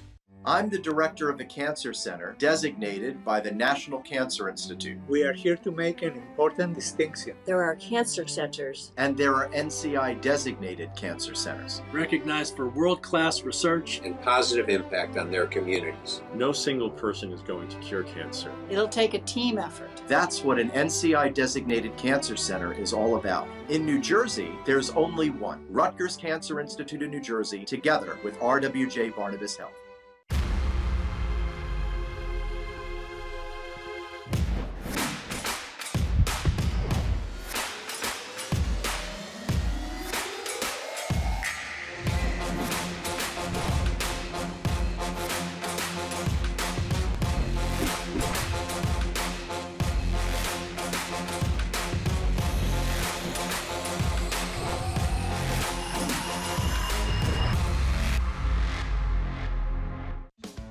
Getting that perfect slice is satisfying, fulfilling, and rewarding too. But we don't do it for fun. We do it for fresh. Slice to order makes a sub above. Fun day of football so far here in West Long Branch. Monmouth leading Villanova by a score of 19-14. You see the numbers. We knew Monmouth offensively would give Villanova a run for it. Top offense versus top defense. I've been impressed with how both offensive. I think Villanova's been pretty efficient as well. Yeah, they've been moving the football rather well, especially within their passing game. The third downs have been impressive. I know it says 3 of 7 here, but I feel like they understand where to go with the ball, and they found Jalen Sanchez on third downs often. And inside the red zone, this is always a common theme. Both teams are batting 1,000 right now because they're scoring the ball once they get it in there. But the level of sustained drives has what's been most impressive completely on both sides. Quarterbacks have both been good as well. On the side for Villanova, Connor Watkins, we say efficient, 8 of 11 for 80 yards. He has a rushing touchdown as well. Derek Robertson, top quarterback statistically in the FCS at the CAA level. He is 13 of 14, 171 yards, 3 touchdowns. I think most importantly, he has not been intercepted today. Not at all. Been very efficient with the football. And we talked about the running backs. David Abbott, to me, has really popped onto the scene as someone that's going to be a player for Villanova for years to come. Him and also Racklin, what they do running the ball, providing that balance, been impressive. You know, for Villanova, you think of it, they want to keep alive an opportunity at getting the automatic bid for the CAA. They need Richmond to lose, but they're going to have to probably win out in order to do that. This second half coming up, as we look at some of the highlights in the first half, extremely important for this Wildcat team. Right, because this is essentially for seeding. We're trying to get them, if you're Villanova, you're trying to get yourself a home playoff game. And that's what's going to have to be the key. How they finish the second half kind of weighs in the minds of the voters and moving forward. Offense is dictated. You see that catch right there by Maxwell James, part of a good offensive half for both teams. 33 total points. Monmouth got 19 of them. We take a timeout. When we come back, we are second half bound. 30 minutes left of football.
Our Monmouth football broadcast today brought to you in part by McClune's family of restaurants featuring 11 premier locations with 10 across the Jersey Shore. All locations open for lunch and dinner 7 days a week. Visit mcclunes.com for more information. Second half on tap for us here with the czar of the playbook, Emery Hunt, and our inside statistician, Abby Martin. I'm Matt Harmon. Great to be with you on a Saturday afternoon. I am a huge fan, by the way, of the noon kickoff. Oh, man, listen, you wouldn't get a complaint out of me. I've been on noon kickoff since I was a player, man. Like, yo, let's get this thing going early so we can be done early so I could lay down and rest. Eat first, then rest. And then eat again. And again. And again. And rest some more. Like, noon kickoffs for the win. Something to keep an eye on, not just Villanova getting the football, is that they will be going into the win in the third quarter and have the win in the fourth quarter.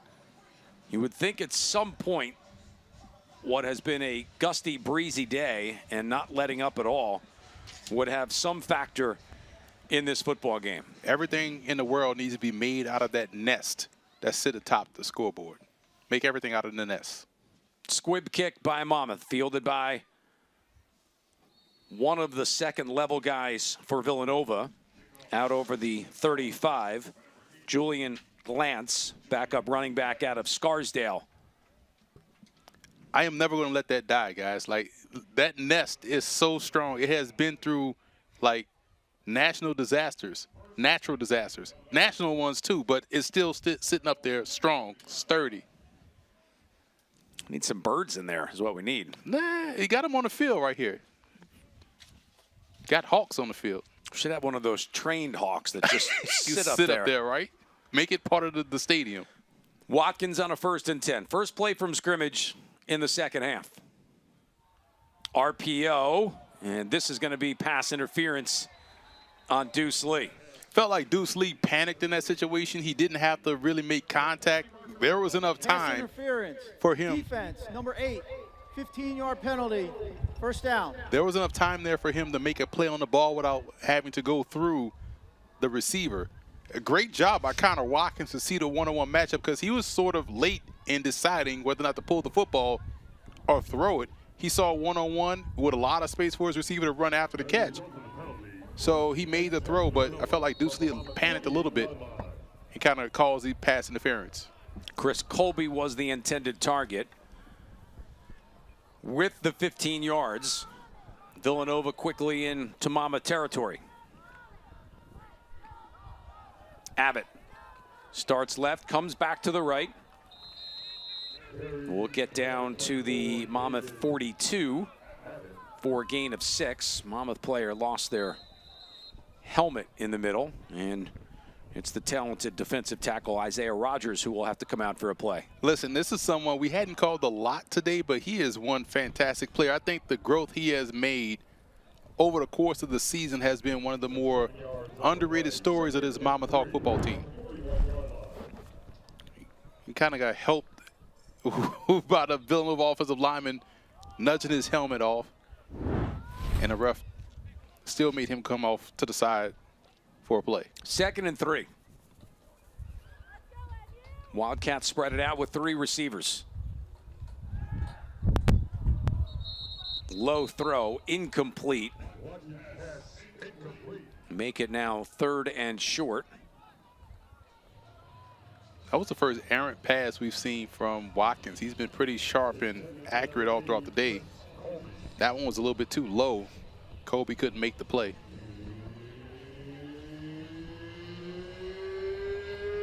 Rogers back into the game after missing that 2nd down play. He and Chris King, the 2 defensive tackles. Justin O'Bannon, Miles Mitchell, the defensive ends.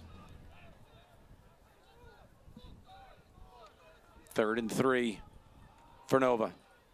Abbott stood up at the 40 and pushed backwards. They'll give him forward progress a little closer towards the 39, but not enough for a 1st down. And there is a Villanova offensive lineman who is down. That is Kyle Fay, who we talked about in the open. Fay put into the starting lineup as more of a last-minute entry, back after some injury issues and suffering something right now. Not to be so prisoner of the moment, but this is a very critical decision here for Villanova. It's going to be 4th and 1. You're at the plus 39-yard line. A little bit too far for a field goal, but you got a big back in David Abbott. Do you trust him in this situation to go and get you the 1st down and sustain this drive? Something he did rather well in the 1st half. Well, field goal probably totally out of play right now. Completely. Into and across the wind a little bit. You could play that field position game and pin Monmouth back. Looks like it will be, we're going to bring the offense back on and at least line up to go for it. Could also see a pooch punt here from Watkins if he takes a step back a couple of yards, but it looks like they're just going to go trust their offense to go pick up this 1 yard. Abbott to the left of Watkins. Clayton and Weldy move to the left side of the formation also. Shotgun snap. Give to Abbott. 1st down. He's been hard to tackle on first contact today. I completely agree. True freshman, 6 foot, 220 pounds. He is going to be a lot for teams to deal with in years to come in the CAA. And it's a good balance of power and quickness and shiftiness. He's just not a guy that's going to run straight downhill. We saw in the long touchdown run, he was able to make guys miss and then still accelerate to get the corner and to get to the pylon. Trips right. Clayton, the tight end, will make it for that direction. Monmouth, a late adjustment. The give is off on the right side. Did you see what Connor Watkins did on that run play? That's an example of showing you how much you love your teammates and how much you love the game, because he gave the handoff and it was a power play, and he saw the penetrating defensive lineman coming from the opposite side to chase a run down the way. So as he's handing the ball off, he quickly got on the back of the running back to try to throw that block to keep him from getting to the backside of the tailback. 2nd and 9, just a yard pickup. You see Clark White had the tackle on the backside. Watkins from the shotgun, sets up screen. Catch was made in the backfield, and a missed tackle opportunity for Monmouth. It was Clark White who was right there. He went in with the shoulder tackle, and that did not work on Isaiah Ragland. You already know what this is going to look like during the week of prep for the next game. They're going to rewind this play like 15 times in the meeting rooms, and talk about tackling technique. Bring your arms with your shoulders. He read it perfectly because he was able to drift off the receiver, left him wide open because he saw the screen set up. You did everything right except bring your arms with you when you're trying to tackle, and therefore you gave up additional yardage. 3rd and 2, 7-yard pickup. Big play for Monmouth defensively. Rogers will storm the backfield and take down Jabril Mace. Just was speaking about how great of a player Rogers has been for this defense. You saw right there, just be able to beat his block, get to the backfield, and just smother the tailback in the backfield. He read that perfectly. Didn't allow himself to be fanned out or kicked out by the block. Got into the backfield and got the stop. Rogers, the transfer in from Central Michigan, has had an impact for Monmouth in the front four. It leaves Villanova with a difficult situation again. 4th down. Last time it was 4th and 1. This time 4th and 6. Timeout, Villanova. First of the half. Wildcats are going to want to talk about it. We'll come back after their discussion.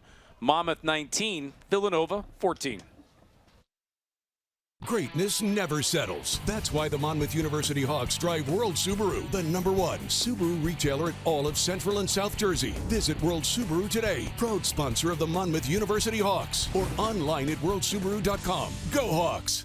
CAA football is action-packed. CAA football is thrilling. CAA football is gritty. CAA football is competitive. CAA football is grit and grind. CAA football is exciting. CAA football is tough. CAA football is relentless. CAA football is persistent. CAA football is incredible. CAA football is excellence. CAA football is lights out. CAA football is the standard. CAA football united and excellent.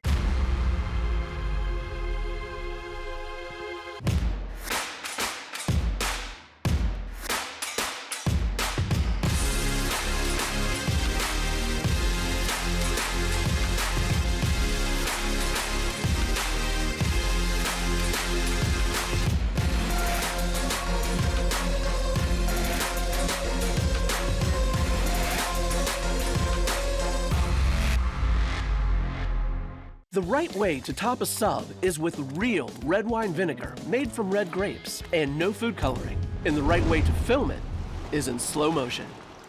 Obviously. Because authentic ingredients make a sub above. Our game today brought to you in part by our good friends at Surf Taco. 9 great locations across New Jersey. Visit surftaco.com for more information and to place an order today. Emery, you said you usually eat right after a game. You could call Surf Taco or go to surftaco.com. Have your order ready, I'd say 3 o'clock-ish. You could pick it up on your way out. I'm about to say a true foodsman like myself would have had Surf Taco meet me as I approached the parking lot. That's how great of timing I have with regards to food, especially tacos. 11:01 to go third quarter. Monmouth up by 5. Villanova here on what is a 4th and 7. Watkins to the line. Steps back, shotgun formation. There's that pooch kick. It bounces, rolls, and goes sideways at the 15-yard line. So I wasn't wrong. I was just early when you sit there and think about it. You know? It's all about, Matt, just understanding the game. Which you do. I didn't expect you to come back with a compliment, so I had a retort. Wait, so we've been working together for several years. When you put me in a situation like that, I mean, you are the self-proclaimed czar of the playbook. So clearly, anything to the contrary would not be taken kindly. I was not ready for a compliment. I had weaponry out, ready to go. Robertson going downtown. Wants it all. He's got it potentially. Gavin Nelson the catch. Takes it inside the 30, down to around the 25. Just a great job right there, recognizing a one-on-one situation. No safety back deep, and they caught Villanova in a man cover situation. And Monmouth has shown time and time again, year after year, that they will trust their guys against your guys, their X's versus your O's in a one-on-one situation all the time, especially in the passing game. Good grab by Gavin Nelson. Inside the mad scientist of the Monmouth offense, Jeff Gallo in the white hat, the offensive coordinator. Kevin Callahan Jr., a member of the offensive staff to his right. And you saw Gavin Nelson just completely get inside position and then subsequently run past Tyrell Mims, the graduate corner. And he was giving chase, man, and good job for him to staying in the fight, because had the ball been a little bit more out in front, Nelson would have just ran right past him for a touchdown. As that's Mims right there. He had to leg it out, trying to keep up and catch up to get the tackle. So now you're going to get a situation where he has to come out for a play. And whoever comes in next for Villanova is going to be someone that I would expect Coach Gallo to target on this here play. Mims on one side, Ice Waxter on the other. Two of the best cover corners in the CAA. To answer that question, Zamir Dawood is the player to come in. He is at the top of your picture. He is one-on-one on TJ Spate. And he's wearing number 37 at corner. They're going to throw it at him. 1st and 10. Robertson on the ground. Nelson on the ground. Nelson in the end zone. Nelson. Touchdown, Monmouth. Almost went in untouched. Right, because there was no safety in the alley. It felt like Villanova was a man short defensively, because that play was executed perfectly. Well blocked by Monmouth. You're going to see here on a replay, great shot by a camera crew. 2 offensive linemen coming around the end, but only 1 defender was in the way. So he was able to get him kicked out, and Nelson, with his speed and explosiveness, went virtually unaccosted to the end zone. It felt like they were a man short defensively, or at least beat by alignment. So just a great play call right there by Coach Gallo, getting that run going to the outside where Monmouth had the advantage and was able to run through. Cowton for the extra point. Tucks that one home to put 26 on the board for the Hawks. 26-14.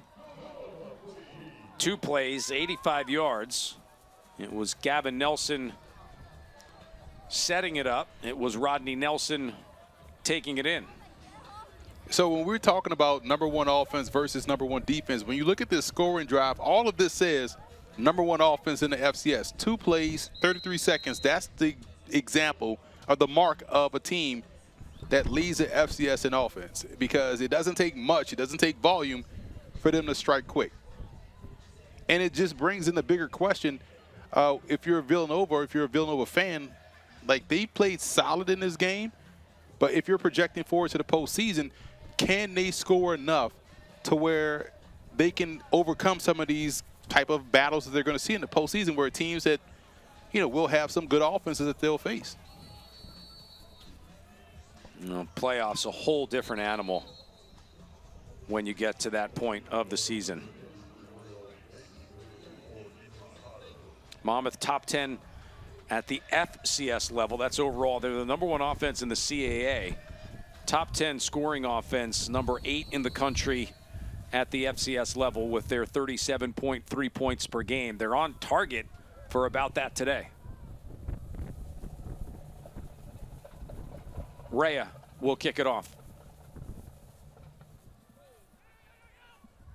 Returnable, though, for Jabril Mace. He showed speed before. He will show it again here. Tackled on the plus side of the 50-yard line.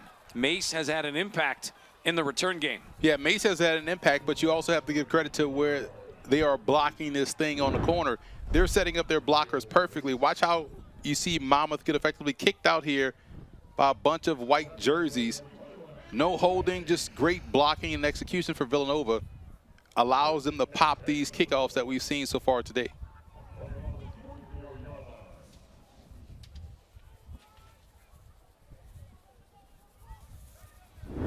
Wildcats here with a 1st and 10.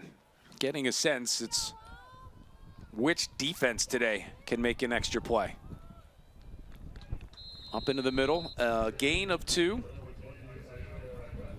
Now, if you're Villanova, you sort of want to slow the pace down here and maintain or regain control of this ball game, because you can't have a quick possession here and put the ball back in the Monmouth's hands with all that momentum and that firepower.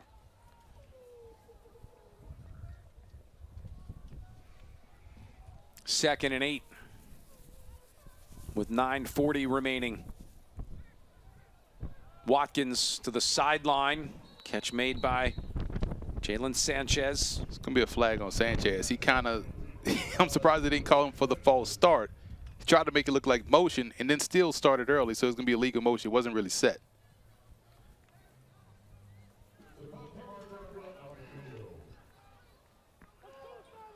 Illegal motion. Offense, number 5. 5-yard penalty, 2nd down. Right on top of that. Will negate the catch and will back up Villanova 5 yards. He kind of lost track of where he was when he went in motion and realized he was already ahead of the line of scrimmage and was like, oh, let me get back. And the ref reached for the flag, and then he didn't get set, which allowed him to then throw the flag.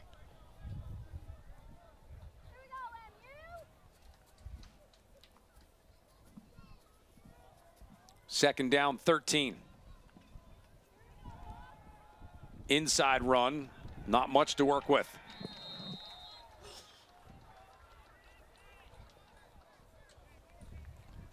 Bring up now 3rd and long. It's a good job playing front side defense right there by Monmouth. They was able to set the edge and forced Ragland to stop his feet to try to work back across the formation to where they closed that back door as well. He had nowhere to go, so they really bottled up the run game on that 2nd down play. 3rd and 12. Hawks will try and get their defense off the field again. Showing pressure coming. Watkins stepping up, trying to keep the play alive. Great find, great catch. Abbott continuing to run. Right sideline, 1st and goal. Man, that was just a heads-up play by Connor Watkins, because you saw the blitz coming. He jumped right into the pressure and broke that first wave. Looked like he was going to try to use Abbott as the lead blocker, but Abbott did a great job of just separating himself and getting upfield, and Watkins threw the football to Abbott, who's showing good hands, catching the ball out in space on the move. And need I say, he kind of looks like Le'Veon Bell out there. Big back, soft hands, quick feet. Like what I'm seeing from the freshman.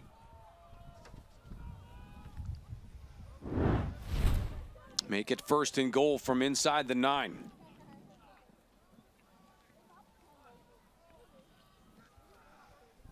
Watkins, an open set.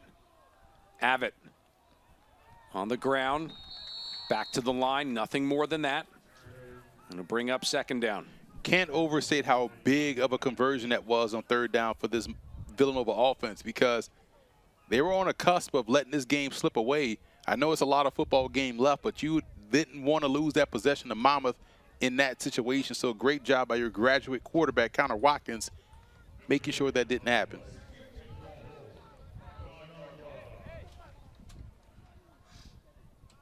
Second and goal.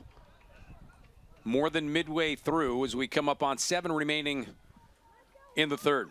Spread formation for Villanova. Watkins tucks it and runs, flicks it up and over the top of his intended target. Too much dip on his chip on that one. He kind of feeling himself after the first play he made on 3rd down, but then try to do it again. Probably should have just ran it. He had a lot of room to run on the outside. I get the thought process, but Abbott thought he was going to run too and kind of stopped his feet. I do enjoy your phrases every once in a while. We've worked a lot of games together. I've never heard too much dip on the chip before. Yeah, I try to make sure you pick up what I'm putting down, man. Like, I'm trying to make sure you stay alert for this broadcast. 4 receiver set. Watkins throwing into the end zone and overshoots what looked to be an open Daniel Lopes. He had Lopes too running on the back line. Lopes goes 6'2". So he put up super high. He had Lopes running free, just kind of the placement was off. Now we're going to see them set up for a field goal. Which is no gimme with the win right now. Getman, who is 7 of 13 on the season. This will be a 26-yarder. Had the distance and was able to navigate the breeze here off the shore. 6:50 remaining. Monmouth 26, Villanova 17. Hawks football when we come back.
The Monmouth offense, when you look at it conversion-wise, it's been good, sometimes even spectacular. This is coming into the game overall. Hawks around 45% on 3rd down, which is so key, and they've had so much success. And this is a trend in college football, isn't it, Emery? Many more teams deciding to just go for it on 4th down. It makes sense, especially when you determine how well you've moved the ball on that particular drive. If we've shown the ability to move a guy off the ball, might as well just continue to keep that momentum going. Now, if you worked hard to get down the field and you reach a 4th down, like, you know what, let's not get too big for our britches here and just kind of take the points. And that's what we're seeing these teams do moving forward.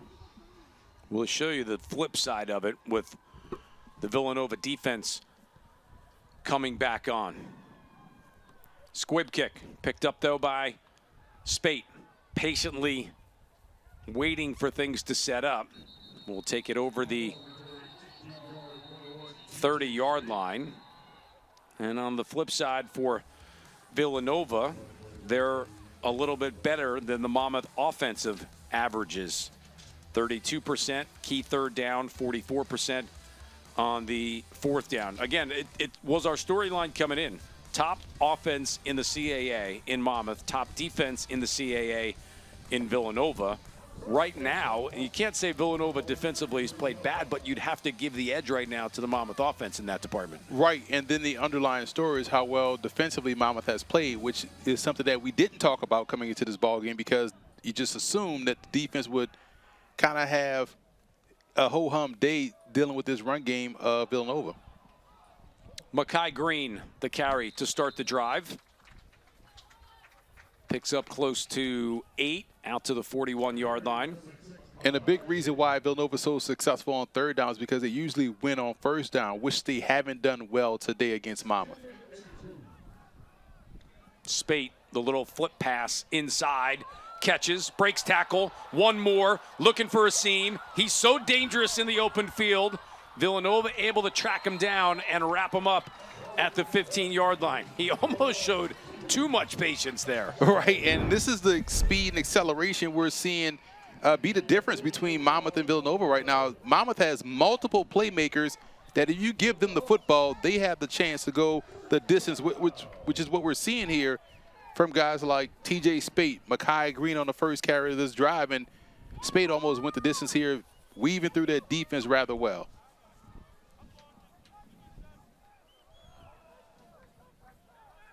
Soneento back into the game. Robertson going to put it back into the air. Going to go in the direction of Gavin Nelson, who will make the catch. It has been a theme for Monmouth for so many years offensively. They have so many weapons. You cannot take one guy away. Ento gets his number called here towards the goal line. Second push. He is in for the score. Second time Soneento has found pay dirt. First time today, it's his more traditional route of doing it on the ground. That will tie the single season program record of rushing touchdowns set by David Sinisi. An emphatic answer to the scoring drive from Villanova by Monmouth. And this play doesn't happen if, to our point, you saw on first down a nice throw to the outside to Gavin Nelson that got them 3 yards closer to the first down, let alone to the end zone. And so, again, if Villanova hasn't been able to win on first down, it has been a big issue in this ball game. Monmouth has done what they want to do on offense all throughout the game. Extra point tacked in by Calton. 33 on the board for Monmouth. For Ento, his 22nd rushing touchdown of the season. And we talked about this in the pregame open, how they wanted to avoid, Villanova wanted to avoid this looking like the Maine game. And it's starting to look like the Maine game because Maine jumped out on them early. Now you're dealing with a much better offense here in Monmouth, so you really put yourself at a disadvantage trying to play track meet with someone like the Hawks. An interesting list there of most rushing touchdowns on the season at the FBS and FCS level. That was coming in to the day. Soneento right there, and he's one more close to being at the top of the list. Don't have me get into a conversation about Ashton Genty and also Army, because that will take up the whole broadcast. Are you angry about something? I just want people to reward winning. Army should be ranked in the top 15. Okay. No arguments here, buddy. Don't take it out on me. Hold on, I'm up. You know, you just happen to catch the strays. You know what I'm saying? Like, you just start to swing it, and everybody just, you know, if you're in the way, you get hit. Huh. But it just shows you how well Ento has been running the football, because everyone talks about Ashton Genty, but no one is bringing up Soneento in terms of the Peyton Award. Well, I know one guy who's been on his bandwagon for the last couple of years. It's you. Yes. I mean, you feel like he has a future at the next level. He does. He's 5'11", 235, quick feet, and finishes runs, just like Ashton Genty does for Boise State near the goal line. Ento is almost money once he gets inside the 5. Such a great pickup after coming to Monmouth the start of last season from Harvard. Watkins running this time to the sideline. See if a toe was able to get in for Daniel Lopes. First indication is it was. Maturity is right there on that play by Watkins, showing he wanted the deep post. Monmouth had a rotating safety coming over top, so he just went back, checked it down to Lopes on the sideline for the first down. Set up a 1st and 10. At the Villanova 36. 4.5 minutes to go, third quarter.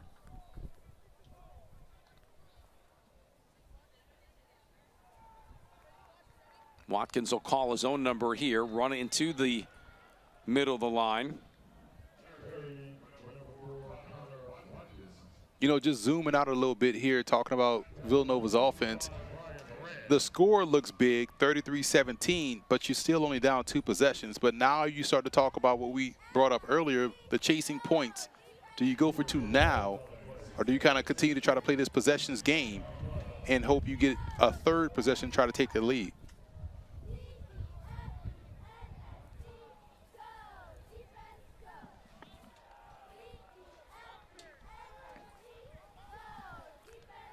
Second and 7. Watkins over the middle, looking for Chris Colby, who will make the catch, his 2nd of the day. It's a great job by Watkins protecting Chris Colby, his receiver, by allowing him to go down to the ground to make a body catch to where he doesn't take the hit from the defensive back and potentially draws that to knock that ball loose. So good placement on that throw.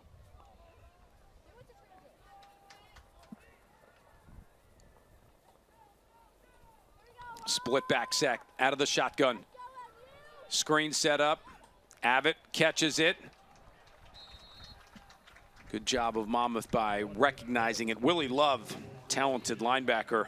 First man on the scene for Monmouth.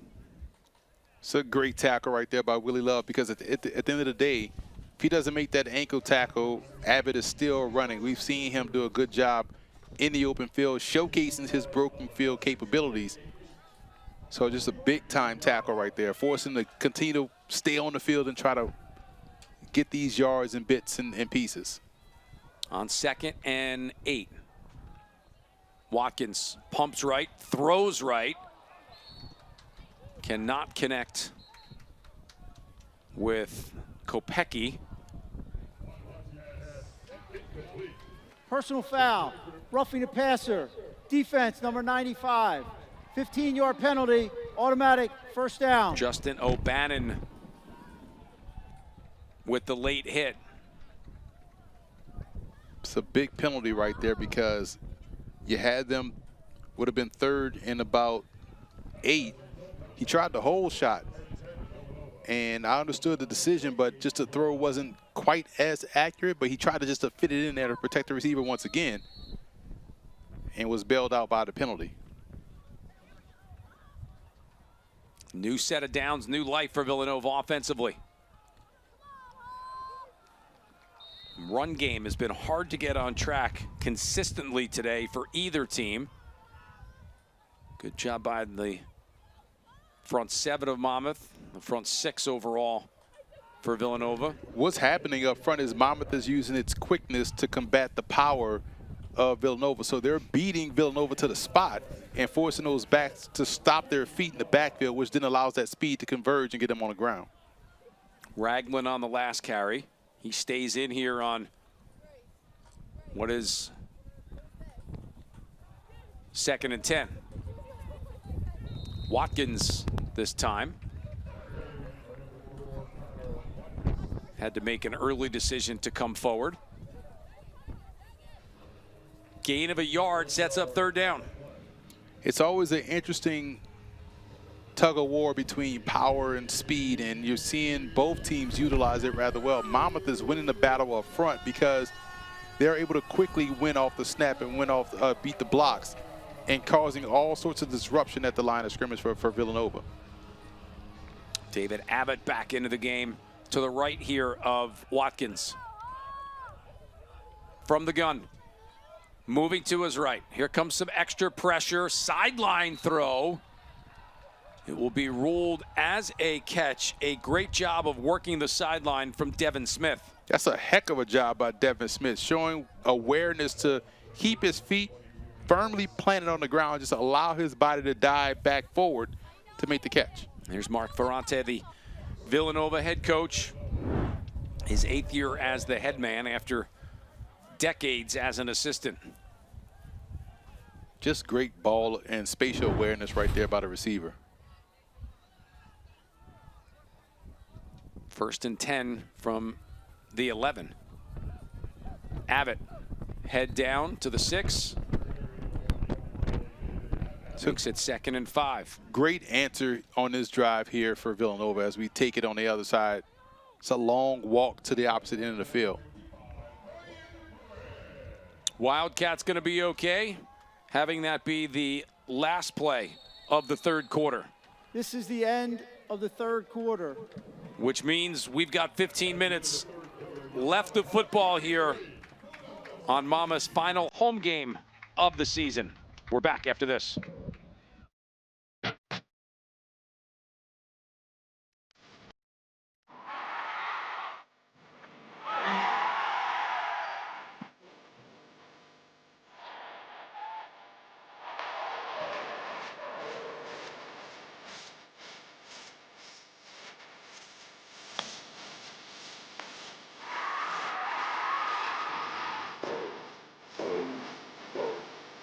This is the CAA on Flow Sports. Greatness never settles. That's why the Monmouth University Hawks drive World Subaru, the #1 Subaru retailer at all of Central and South Jersey. Visit World Subaru today, proud sponsor of the Monmouth University Hawks, or online at worldsubaru.com. Go Hawks! Whoever said that the shortest distance between 2 points is a straight line never said anything about the quality of the ride. With Coach USA, you can charter a luxury motor coach for all of your special occasions. From your wedding day to corporate events, sightseeing, trips to the casino, sporting events, and concerts. Enjoy free amenities on board, things like Wi-Fi, restrooms, and movies. So to book your charter anywhere in the US or Canada, just contact our sales office today.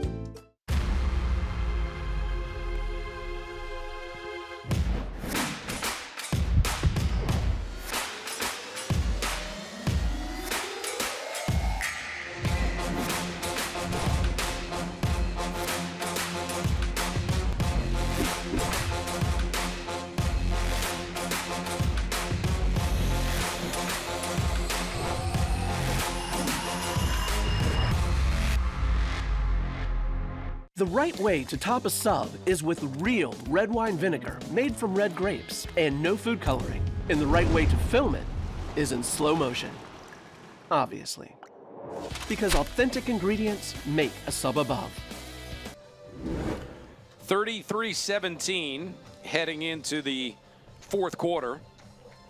Monmouth trying to pull what would be a sizable upset at the FCS level. Villanova, top 10 team in both the media and coaches poll going into this week, trying to keep alive chances of getting an auto bid out of the CAA, which would almost assuredly give them a bye in the opening round of the upcoming FCS playoffs. 33-17. We come back with a 2nd down and 5 for Connor Watkins and the Villanova offense. Quick throw, fade pattern, and it will be out of bounds. Intended target was Kopecky. Izzy Clark-White on the coverage. You almost have to go for it here, right? You have to go for it, and you also have to have your best 2-point conversion play ready to go, because you're going to have to go for 2 now that we're in the 4th quarter. Can't play the possession games now because you didn't score in the 3rd stanza. So now you have to be a little bit more aggressive if you're Villanova. Monmouth was able to get a stand in this direction in the 1st half. On 4th, a check at 3rd and 5. Watkins running towards the end zone, and he's in for the touchdown. Watkins' legs has been the difference maker, I feel like, for this offense against the Hawks defense. This is something that they hadn't really sort of been able to contain. Once he sees it's covered in passing game, he's going to take off and run, make a move, and just get to goal line, and he's been a finisher in terms of running the ball. He is not looking to slide. He is looking to fall forward. That helped him out right there as he got across the goal line for 6, and they're going for 2. 2-point play here will at least line up with Abbott and Watkins in the backfield, 2 receivers to the right, which is the wide side of the field, and 2 back to the left, the short side of the field. I run it with Watkins again. Use Abbott as a lead blocker here. You got the numbers. Looks like he just got in before his knee touched. Watkins will run it again and will get in for the touchdown. Watkins the score. Watkins the 2-point conversion. That was just easy football right there. You count the amount of defenders in the box. You have the advantage as the quarterback because you're unaccounted for. Use your back as a lead blocker. It was just a straight quarterback draw, like they called it. Waltzes into the end zone. Make it 33-25. It's a 1-possession game. Good drive from Villanova. They put together a couple of these long drives today. 10 plays, 75 yards, over 5 minutes. Connor Watkins finishing it off with a rushing touchdown from 6 yards out, his 2nd of the day. The asterisk here is the 15-yard penalty for roughing the passer that aided this drive to continue, because that would have been a 3rd and long situation for Villanova. But this is what you want to see. It's not about the amount of plays right now. It's the time. 5 minutes to get down the field, score a touchdown, and get the 2-point conversion is crucial here. Now as we're in the 4th quarter. End over end kick. Spate sees it out of the back of the end zone.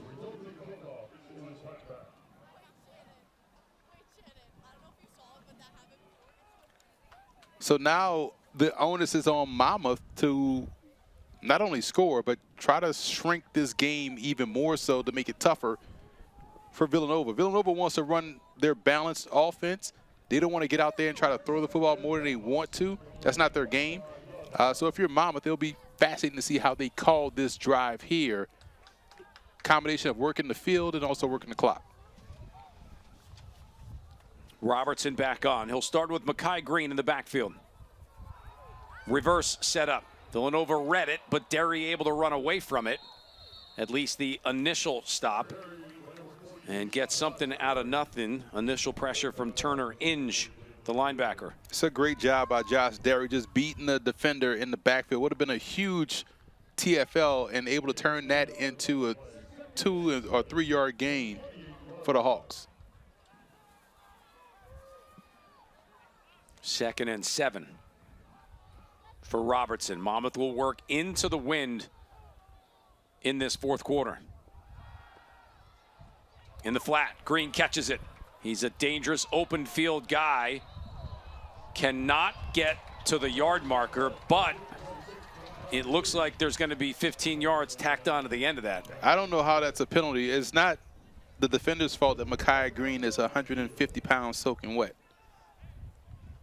That's just gravity. That's not a penalty.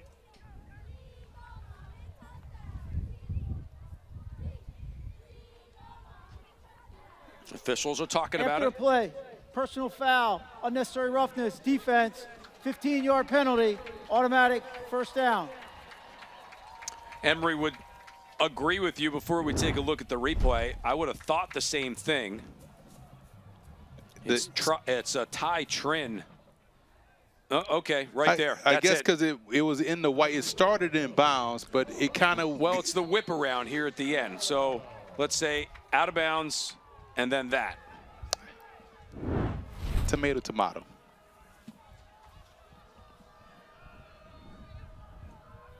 Splitting hairs. Gets Monmouth 15 extra yards and moves them out towards midfield, of which they will creep into Villanova territory on that run from Makai Green. All things considered, to your point, it's the unnecessary part that they weighed heavily on, because you didn't have to sling them after you crossed over into the white. So I agree with you, but I just don't like it. As with most things, I say. 2nd and 8. 13:25 remaining, fourth quarter. One-score game. Monmouth trying to change that. Seen a lot in this sequence of the Hawk ground game and Makai Green. And on cue, Rodney Nelson will check in with TJ Spate. It's now a 3rd and 7. Monmouth has shown the ability to throw into the wind, so there's no issues with their passing game here. So you don't want to just assume it's going to be something short like a screen or some shallow cross. They will try to attack the sticks here on this 3rd and 7.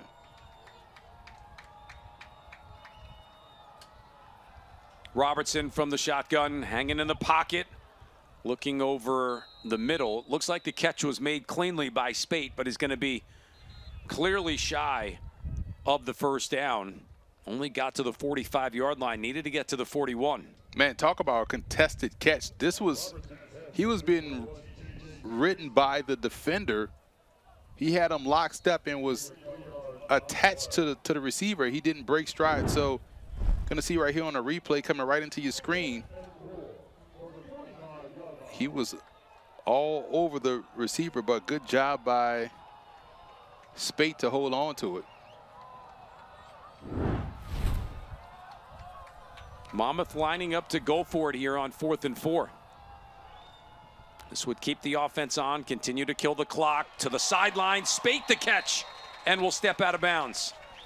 That's a big throw from Derek Robertson. I'll tell you why. The wind is going in that direction, so you almost have to take something off of it so it doesn't go past Spate. And you saw Spate have to adjust to the ball coming to the wide side of the field. So to your point, partner, he had to take something off of it and allowed Mother Nature to carry that ball through. And good job by Spate making that adjustment, showing trust in your offense, staying out there in a crucial situation on 4th down. That's a huge 4th down conversion. Monmouth at 64% on the season on 4th downs. Pressure coming. Robertson sees it. He's got Neary open inside the 10. Goes one of the better tight ends at the FCS level. He'll take it inside the 2. 1st and goal to go. Great touch throw right there by Robinson. In between the corner and safety, he just dropped it right into the bucket. Nice teardrop for a huge gain. Now they're inside the 5-yard line, keeping Nelson out on the field as they go tempo. Pulled back to about the 3. Nelson wrapped up at the 3-yard line.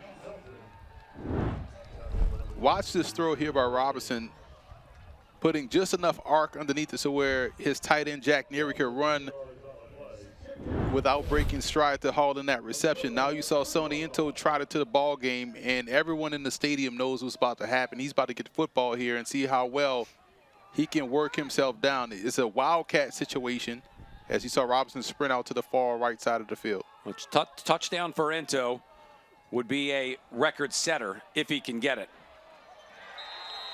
He is stopped at the 1. The referee didn't want to see greatness. I thought he got in. 3rd and less than a yard. That's a touchdown. He ruined your potential call. You would have had a record-breaking call. I would get, my bet here is that he'll get it again. 3rd and goal from the 1. Sonny Ento looking for another rushing touchdown to set a Monmouth record. Ento, he will get it this time. No doubt about it. He is your single season touchdown rushing leader for Monmouth.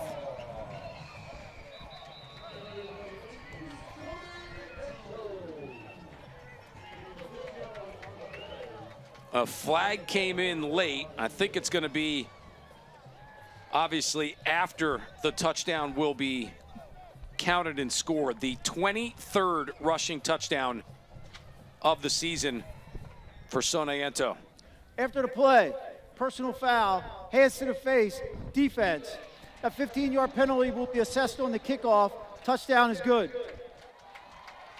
And probably more importantly for Monmouth, it makes it a two-possession game. It goes right back to being a two-possession game, and you see the power and strength of Sony Ento just running right back to it. It's funny because everyone knows you're getting the football. Everyone knows the play call, and you still can't stop it. That's just impressive. Calton for the extra point. Kicked up and through. That's a big extra point as well because it makes it a 15-point advantage rather than 14. We'll come back on the other side of this break, see what Villanova can do to answer.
That's probably the happiest broadcast room anywhere right now in the United States. You want to know why? Why? Because they're listening to the czar of the playbook. I mean, look there's at that, no man. other explanation for that.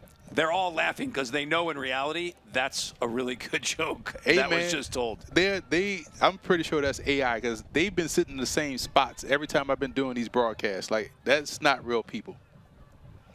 Like 7 fingers on some of these hands. I've seen it. Matt Harmon, Emery Hunt along the way and enjoying this one with you. Hope you are as well. 9:31 to go in the fourth quarter. Monmouth up 40-25. Another rushing touchdown for Sony Ento, his 23rd of the year. I don't care how you get him. 23 touchdowns is impressive. And if he's not in Frisco, Texas for the Walter Payton Award, we ride at dawn. With that unnecessary roughness penalty, Monmouth plus 15. Rhea kicks it to the 10. And the grab and go return from Ethan Potter. He's run out around the 20-yard line. You know, Emery, I'm struck by this because so much attention on the Monmouth offense. #1 in the CAA, yards per game, points per game. But the last 3 games, the loss to Towson, they scored 14. Loss at URI, they scored 28. Lost last week at UNH, they scored 20.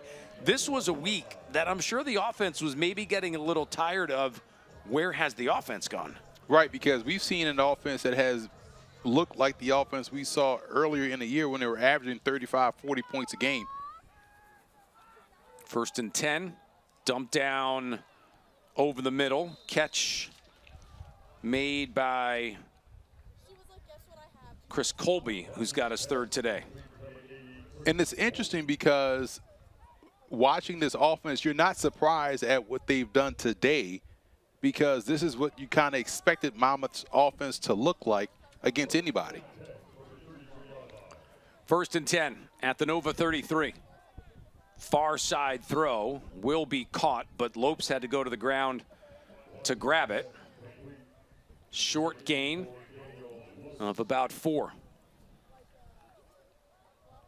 Villanova's defense has been put to the test today by this offense of Monmouth, and it puts their offense in a unique situation when they have to continue to throw like this to come back. 2nd and 10 in the flat. Intended target was Ragland. who cannot hang on to it. And the game is not over. It's a lot of football left to be played, but man, you start to think a little bit further up the road in terms of potential playoff opponents they'll play and who can put strain on their offense, on their defense like Monmouth can. And one team that comes to mind is an incarnate word by how well they throw the football. Some things to work out for Villanova. 3rd and 6. The flip that time works. It will get the Wildcats a first down. Grabbed by Kopecky. Watkins has been trying to get this flip off for at least 2 quarters now. He finally was able to connect it, so we don't have to see it again. This time the receiver understood the assignment, just kind of stayed flat-footed where he was, firm where he was, and allowed Watkins to get him the football.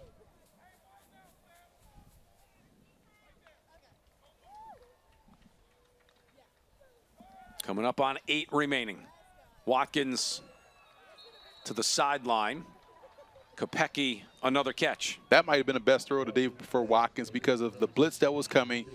He stood tall in the pocket and fired an anticipatory dart to the receiver that got there as he turned around for the football, showing he can throw with velocity and anticipation. I mean, Watkins overall today has exceeded the season average of passing yards. He's close to 200. It's usually 150. That one into a spot no one was. Actually, he's over now 200. Make it 206 with that last catch by Kopecky. 18 of 26. What's interesting is that as we're watching this game, and maybe we're talking about this defense for Villanova giving up all these points, maybe we learned something about this offense of Villanova. Maybe they can expand their offense as they move forward and throw the football to balance out their offense, because I think this offense has a potential for balance based off what we've seen from these receivers and Watkins throwing the ball. On 2nd and 10. Hit as he throws it, but still able to get it to his receiver. Colby, who's become a good target today, down the field at the 30-yard line, gain of 12, first down. Think about it. We talked about Jalen Sanchez on 3rd down earlier in the first half, and we're seeing Colby now consistently find himself open and grow up right in front of our eyes. This is a freshman at 6'3", 210, has the size to win outside and has the strength to win on the inside as well. So, again, this offense probably can be expanded moving forward. Watkins again hit as he throws. This time the pressure applied by Chris King.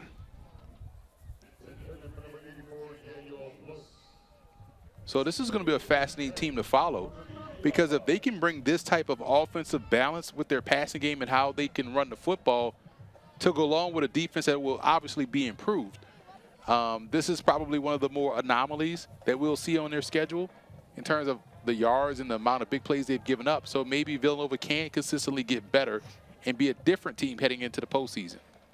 2nd and 10. Watkins in the pocket, goes down the seam, looking, incomplete, and a flag coming. Schulters, the former member of Villanova, tangled up with Colby. I felt like that was maybe a little bit uncatchable. Pass interference, defense, number 18. 15-yard penalty, automatic first down.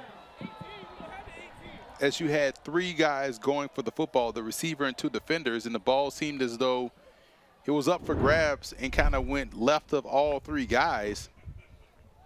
Maybe we'll see why. No, right there. Yeah, just as much as a right to go for the football, but early contact, I get it.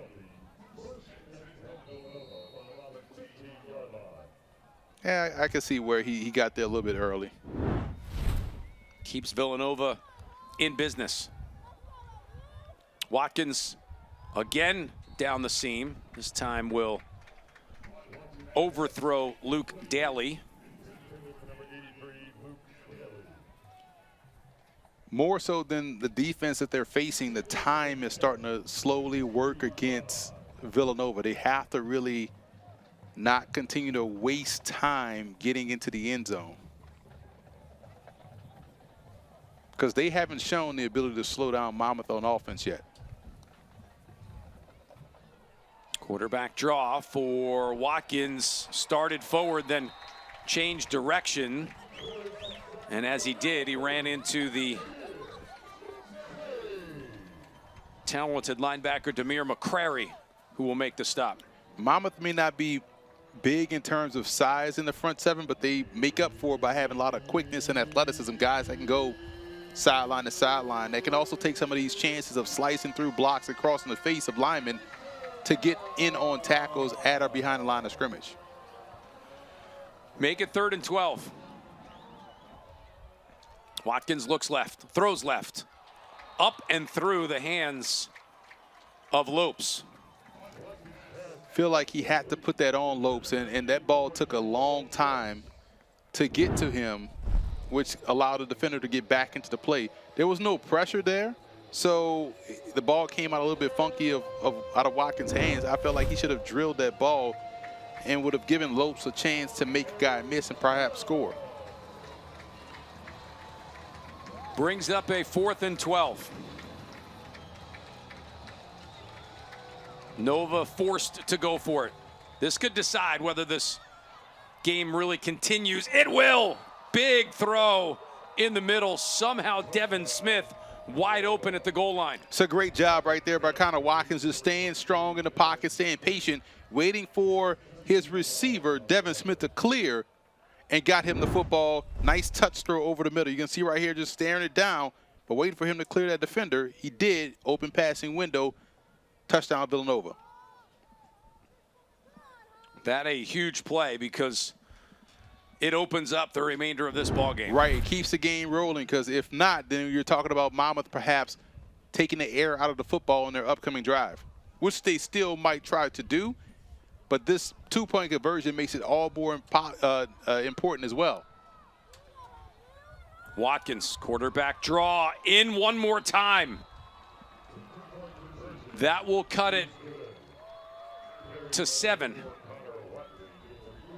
So now you got a true one-possession game with no two-point conversion on the back end of it. Good job. Once again, same play call they ran the last time on the two-point conversion. QB draw, because you have the numbers, and seems like Monmouth forgot that Watkins is a mobile guy that is a +1 in the run game. Big-time drive here. And again, once again, 3:25 possession, but the asterisk on the same as the last drive, aided by a 15-yard penalty by Monmouth.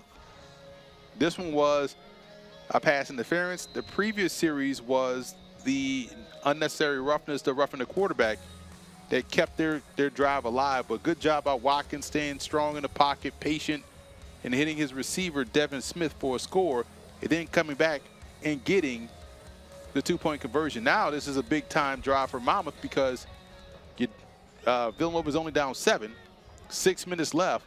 Can Monmouth go into a 4-minute offense to, at worst, flip the field position and shrink the ball game and put the pressure back on Villanova's offense to score? On to kickoff is Getman.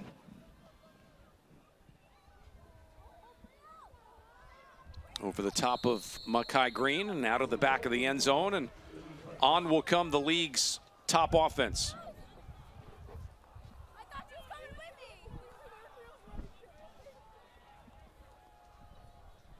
Now you start to talk about situational football. What play calls will be called? What types of run plays will be ran? How aggressive will they be throwing the football? Will they just continue to be the Monmouth offense, or will things change here and try to play the situation a little bit tighter? Robertson to work from the 25-yard line. Spate, the push pass. Villanova read that perfectly. This was the opening play of the game, and they read that play perfectly, and they try to come back to it, catch those guys napping. But now you have a motivated Villanova defensive front that was able to reset the line of scrimmage and make that play behind the line of scrimmage. It's a 5-yard loss. You saw nothing but white jerseys kind of reset that line against Monmouth.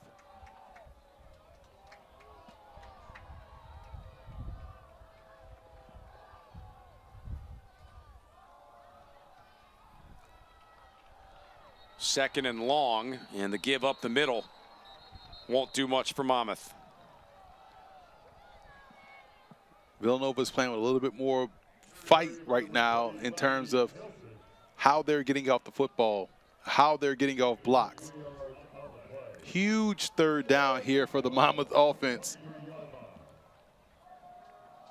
And they're taking their time, trying to get the right play call in. But if you're Villanova, this is the game for you. 3rd and 12. Monmouth will put the game in the hands of Derek Robertson, the quarterback.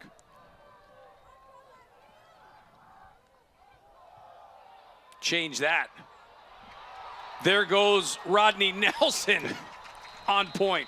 Who would have thought a quick play up the middle would be what gets Monmouth out of danger? This is why Jeff Gallo gets paid the big bucks he does, because you zig when everybody is zagging. Everyone in the stadium, including us, thought this was going to be a throw.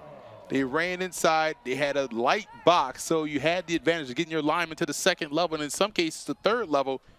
And Nelson, with his quickness and acceleration, got the first down. Gives Monmouth a new lease on life to work the clock, which is now inside of 4 minutes, and potentially make it a 2-possession game again.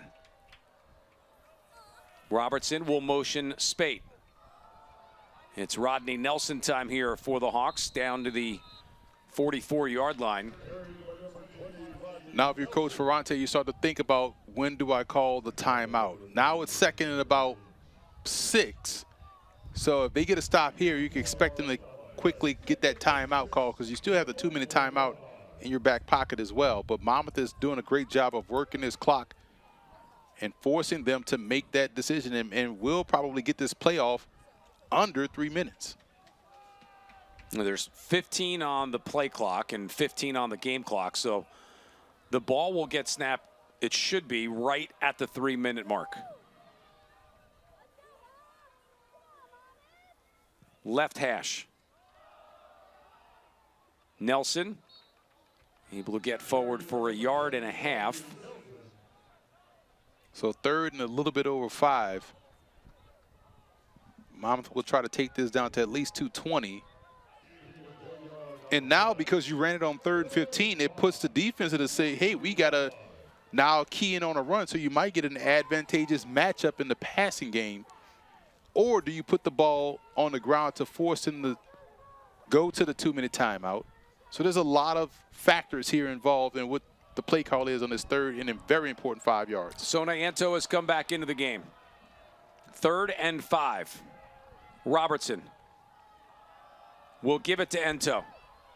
Breaking a tackle. First down, Monmouth. That might be the ball game. So on 2 crucial 3rd down plays, Monmouth going the less traditional route of put it on the ground. Nelson did it once.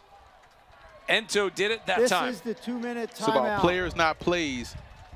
And they did a great job in recognizing that the players are the most important in this situation. So game on the line, they went with Sony Ento to get the first down. He did. Now we're back on the other side with the conclusion of Monmouth versus Villanova. Getting that perfect slice is satisfying, fulfilling, and rewarding too. But we don't do it for fun. We do it for fresh. Slice to order makes a sub above. Greatness never settles. That's why the Monmouth University Hawks drive World Subaru, the #1 Subaru retailer at all of Central and South Jersey. Visit World Subaru today, proud sponsor of the Monmouth University Hawks, or online at worldsubaru.com. Go Hawks! I'm the director of the Cancer Center, designated by the National Cancer Institute. We are here to make an important distinction. There are cancer centers. And there are NCI-designated cancer centers. Recognized for world-class research and positive impact on their communities. No single person is going to cure cancer. It'll take a team effort. That's what an NCI-designated cancer center is all about. In New Jersey, there's only one. Rutgers Cancer Institute in New Jersey, together with RWJ Barnabas Health.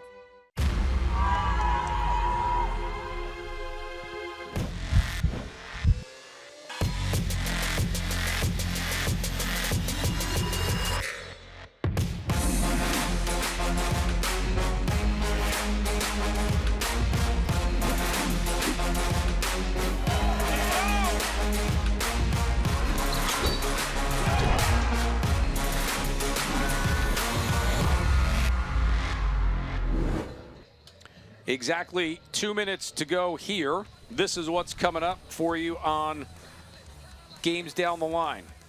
November 26th, women's basketball against St. Peter's. And December 1st, women's basketball at home against Lafayette. That crossover between the fall season and the winter season now in full swing. In full swing here, another upset victory for Monmouth over Villanova. The teams have played, including today, 3 times. Monmouth trying to go 3-0. Seems like they just match up well versus Villanova. A lot of the philosophies are the same. Still 2 minutes left, 2 timeouts for Villanova. We'll see how they handle this situation, but it starts on first down defensively for the Wildcats. Robertson handing off to Ento. Gain of about 3. Villanova will use a timeout. They'll have one more opportunity to stop the clock. Timeout. Villanova. Whenever you're just doing the math at this point. Please reset the game clock to 1 minute, 55 seconds. 1:55. They'll put 5 seconds back on the clock. So you run it on second down. Say you take off another 5 seconds. That gets you to 150. You can stop it one more time. And then on third down, you probably run it again. And then just from a standpoint of where the game is at, right? I mean, if Villanova was to get the football back, they're not going to have it with more than 45 seconds maybe remaining. Right, so now you look at your passing game if you're Villanova. That's what got them back in the ball game. Connor Watkins running the football as well, being a +1, but the pace will have to pick up. Can you be explosive enough versus a Monmouth defense that now knows you have to throw the football to get into a position to score a touchdown? So it's a tricky situation, but they have to do something they hadn't done all game long, which is be a little bit more efficient and explosive in their passing game. 2nd and 7. Ento is going to get wrapped up in the backfield. That's exactly what Villanova needed to have happen. A quick stop in the backfield for less than positive yards. And now you have the quick timeout. You think about Monmouth running the football here or whatever play they're going to run, it has to continue to keep that clock moving. And just a great job in blowing this up by Villanova. Villanova. When unblocked in the backfield was number 97. Please reset Chuck the game Smith, clock to 1 minute. who made that play. Now it puts the onus on Monmouth to have a play call here that can get you at least 5 yards, but also take off some time on the clock, because you feel as though with it being 3rd and 11, like you said, average play is about 3 to 5 seconds. Can Monmouth get this one under a minute with the 4th down play included and put the onus back on Villanova to drive the length of the field? Clearly, if Monmouth gets a first down here, the game's over. The game's over, because now there's no way for Villanova to stop the clock. Best case scenario for the Wildcats is you hold here on 3rd down. You get the football back probably about 45 seconds remaining. You got to hold quickly here on 3rd down. Ento is in the Wildcat. He will get it. He will run right.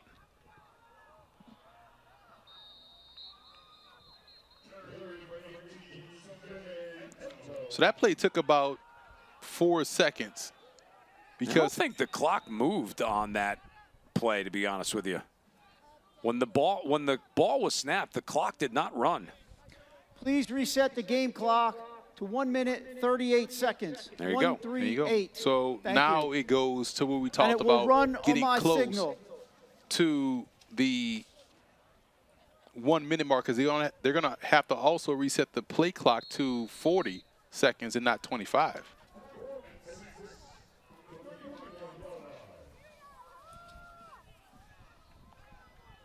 Monmouth just going to run the clock. They want that play clock bumped up to 40. It went straight to 25.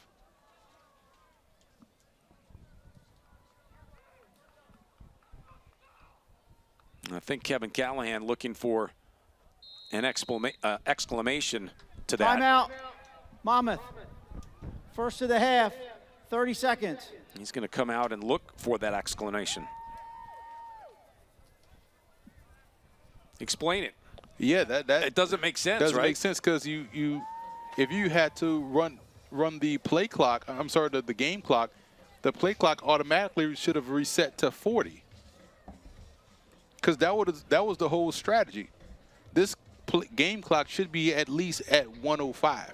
He just explained his case to the field judge, who is now going to go over and take it to the referee.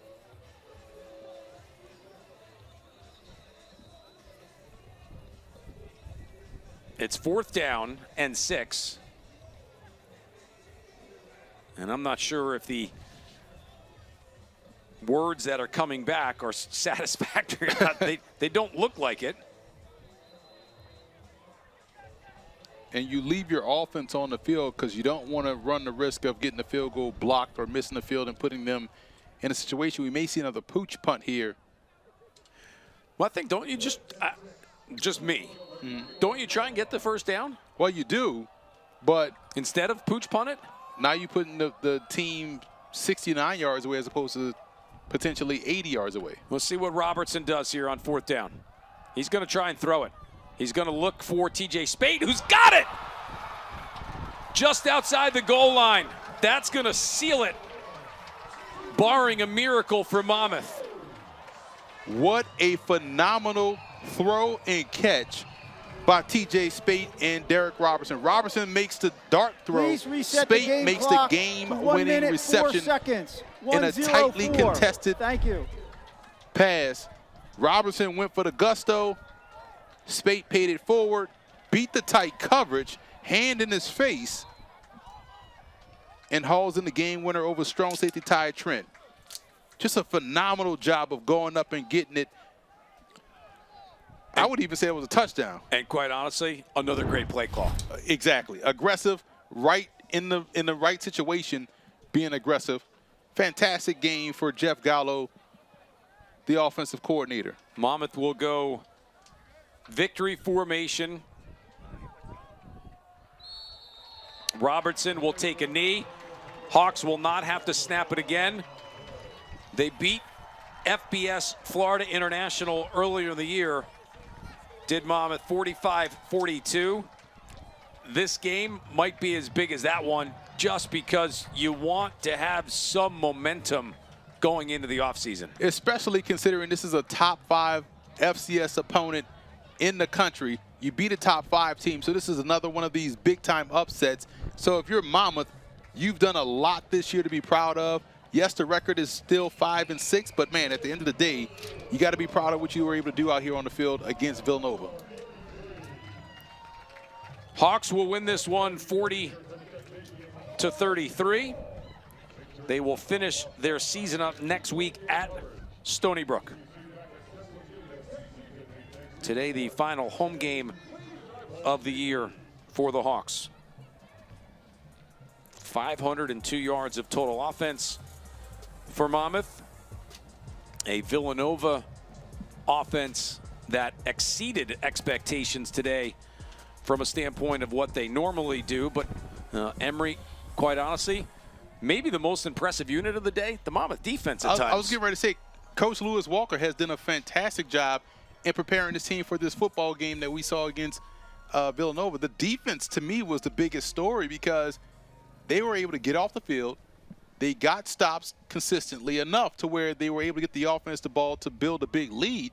So defensively, might have been one of the better games we've seen from the Hawks this season, considering the opponent. Considering the opponent, which was a top 10 team in Villanova, who will fall to 8-3 and now 5-2 overall in the CAA, and they've got Delaware next week. If you're Villanova, you might start to concern yourself a little bit depending on how things go the remaining part of the CAA schedule. What you don't want to do is give anyone any doubt that even at 8-4, whether we're in or whether we're out. Right, so how they attack this game versus Delaware is going to be key because, like I said, throughout the course of the fourth quarter, I think we learned a lot about Villanova's offense and the ability to expand that offense. Their passing game may be very underrated, and we'll see how that manifests itself against Delaware in this upcoming matchup. Head coach Kevin Callahan has played Villanova 3 times in his long coaching career here at Monmouth. He has beaten them all 3. Coach, this one, thinking back, 2011, 2022, now 2024, this one was spectacular for your guys overall and a much-needed boost into what's been a tough run of games as of late. Well, it was just a great effort by everybody on our team. I mean, offense, defense, we just complimented each other all day. That's an explosive team right there. That's a great offense and a really good defense. And I think we showed our explosiveness as well on the offensive side. Derek had a phenomenal day. I think he missed 1 pass all day or maybe 2. Other than that, he was right on. And, can't give our guys enough credit. They played hard. We knew it was going to be a 4-quarter game and have to play right to the very end, and our guys did just that. Coach, what's your takeaway from how well your coordinators did in this ball game? They did a great job. Come on. I don't call a single play. They did a great job on both sides of the ball. Had Villanova guessing all the time. We bent a little bit on the defensive side there in the second half, but came up with key stops when we needed them. Coach, you just mentioned Derek Robertson. His numbers, to your point, 22 of 23 for 358 yards and 3 touchdowns. He has been such a great get for you guys during the course of this year. He has. It's been a great addition to our offense, and he fits in seamlessly with what we do. I think he complements our offense, and our style of offense complements his play. Hey, your reward for winning this week? You get to go to Stony Brook next week. Hey, fun times in the CAA, right? As I told you, I think of our last 5 games, 4 of the teams are ranked in the top 20, and that's going to be the case again this week. All we can do is go prepare and go out and be our best on Saturday. Go finish it off with a win, Coach. Appreciate you coming by, giving us a couple of minutes. All right, thank you. That is Monmouth head coach Kevin Callahan, who, again, has beaten Villanova all 3 times that Monmouth has played over the span of 2011, 2022, and now here in 2024. There's one of your coordinators. That's defensive coordinator Lewis Walker, a defensive unit that, as the second half of the season, Emory, has gone on, has gotten much, much better. Significantly better. They're getting stops situationally, so they're playing great situational football. They're turning the ball over. They're making plays flying around the ball. So it just looks like an inspired bunch. And now, projecting forward, that game for Stony Brook next week doesn't look like a gimme for the Seawolves. No, sure does not. Derek Robertson, the quarterback, giving us a couple minutes here as well. Derek, we just spoke with Coach about your numbers today. Unbelievable. 22 of 23 for 358 yards. I do have to ask, did you know during the course of the day, hey, I've only missed 1 all day long?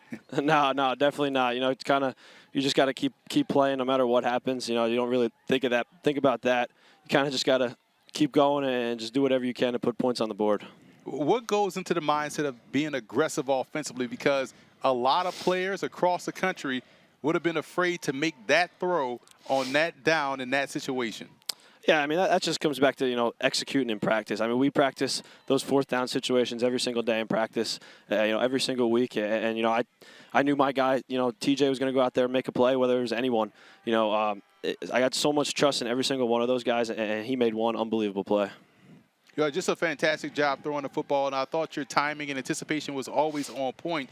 Is that something that you kind of wanted to showcase or want people to know more about your game as they continue to watch Monmouth football? Yeah, that's it. It's all chemistry. It's chemistry with the guys, chemistry with the, every single receiver we got, tight end, running backs. The O-line obviously did an unbelievable job. I don't know if I got hit once today.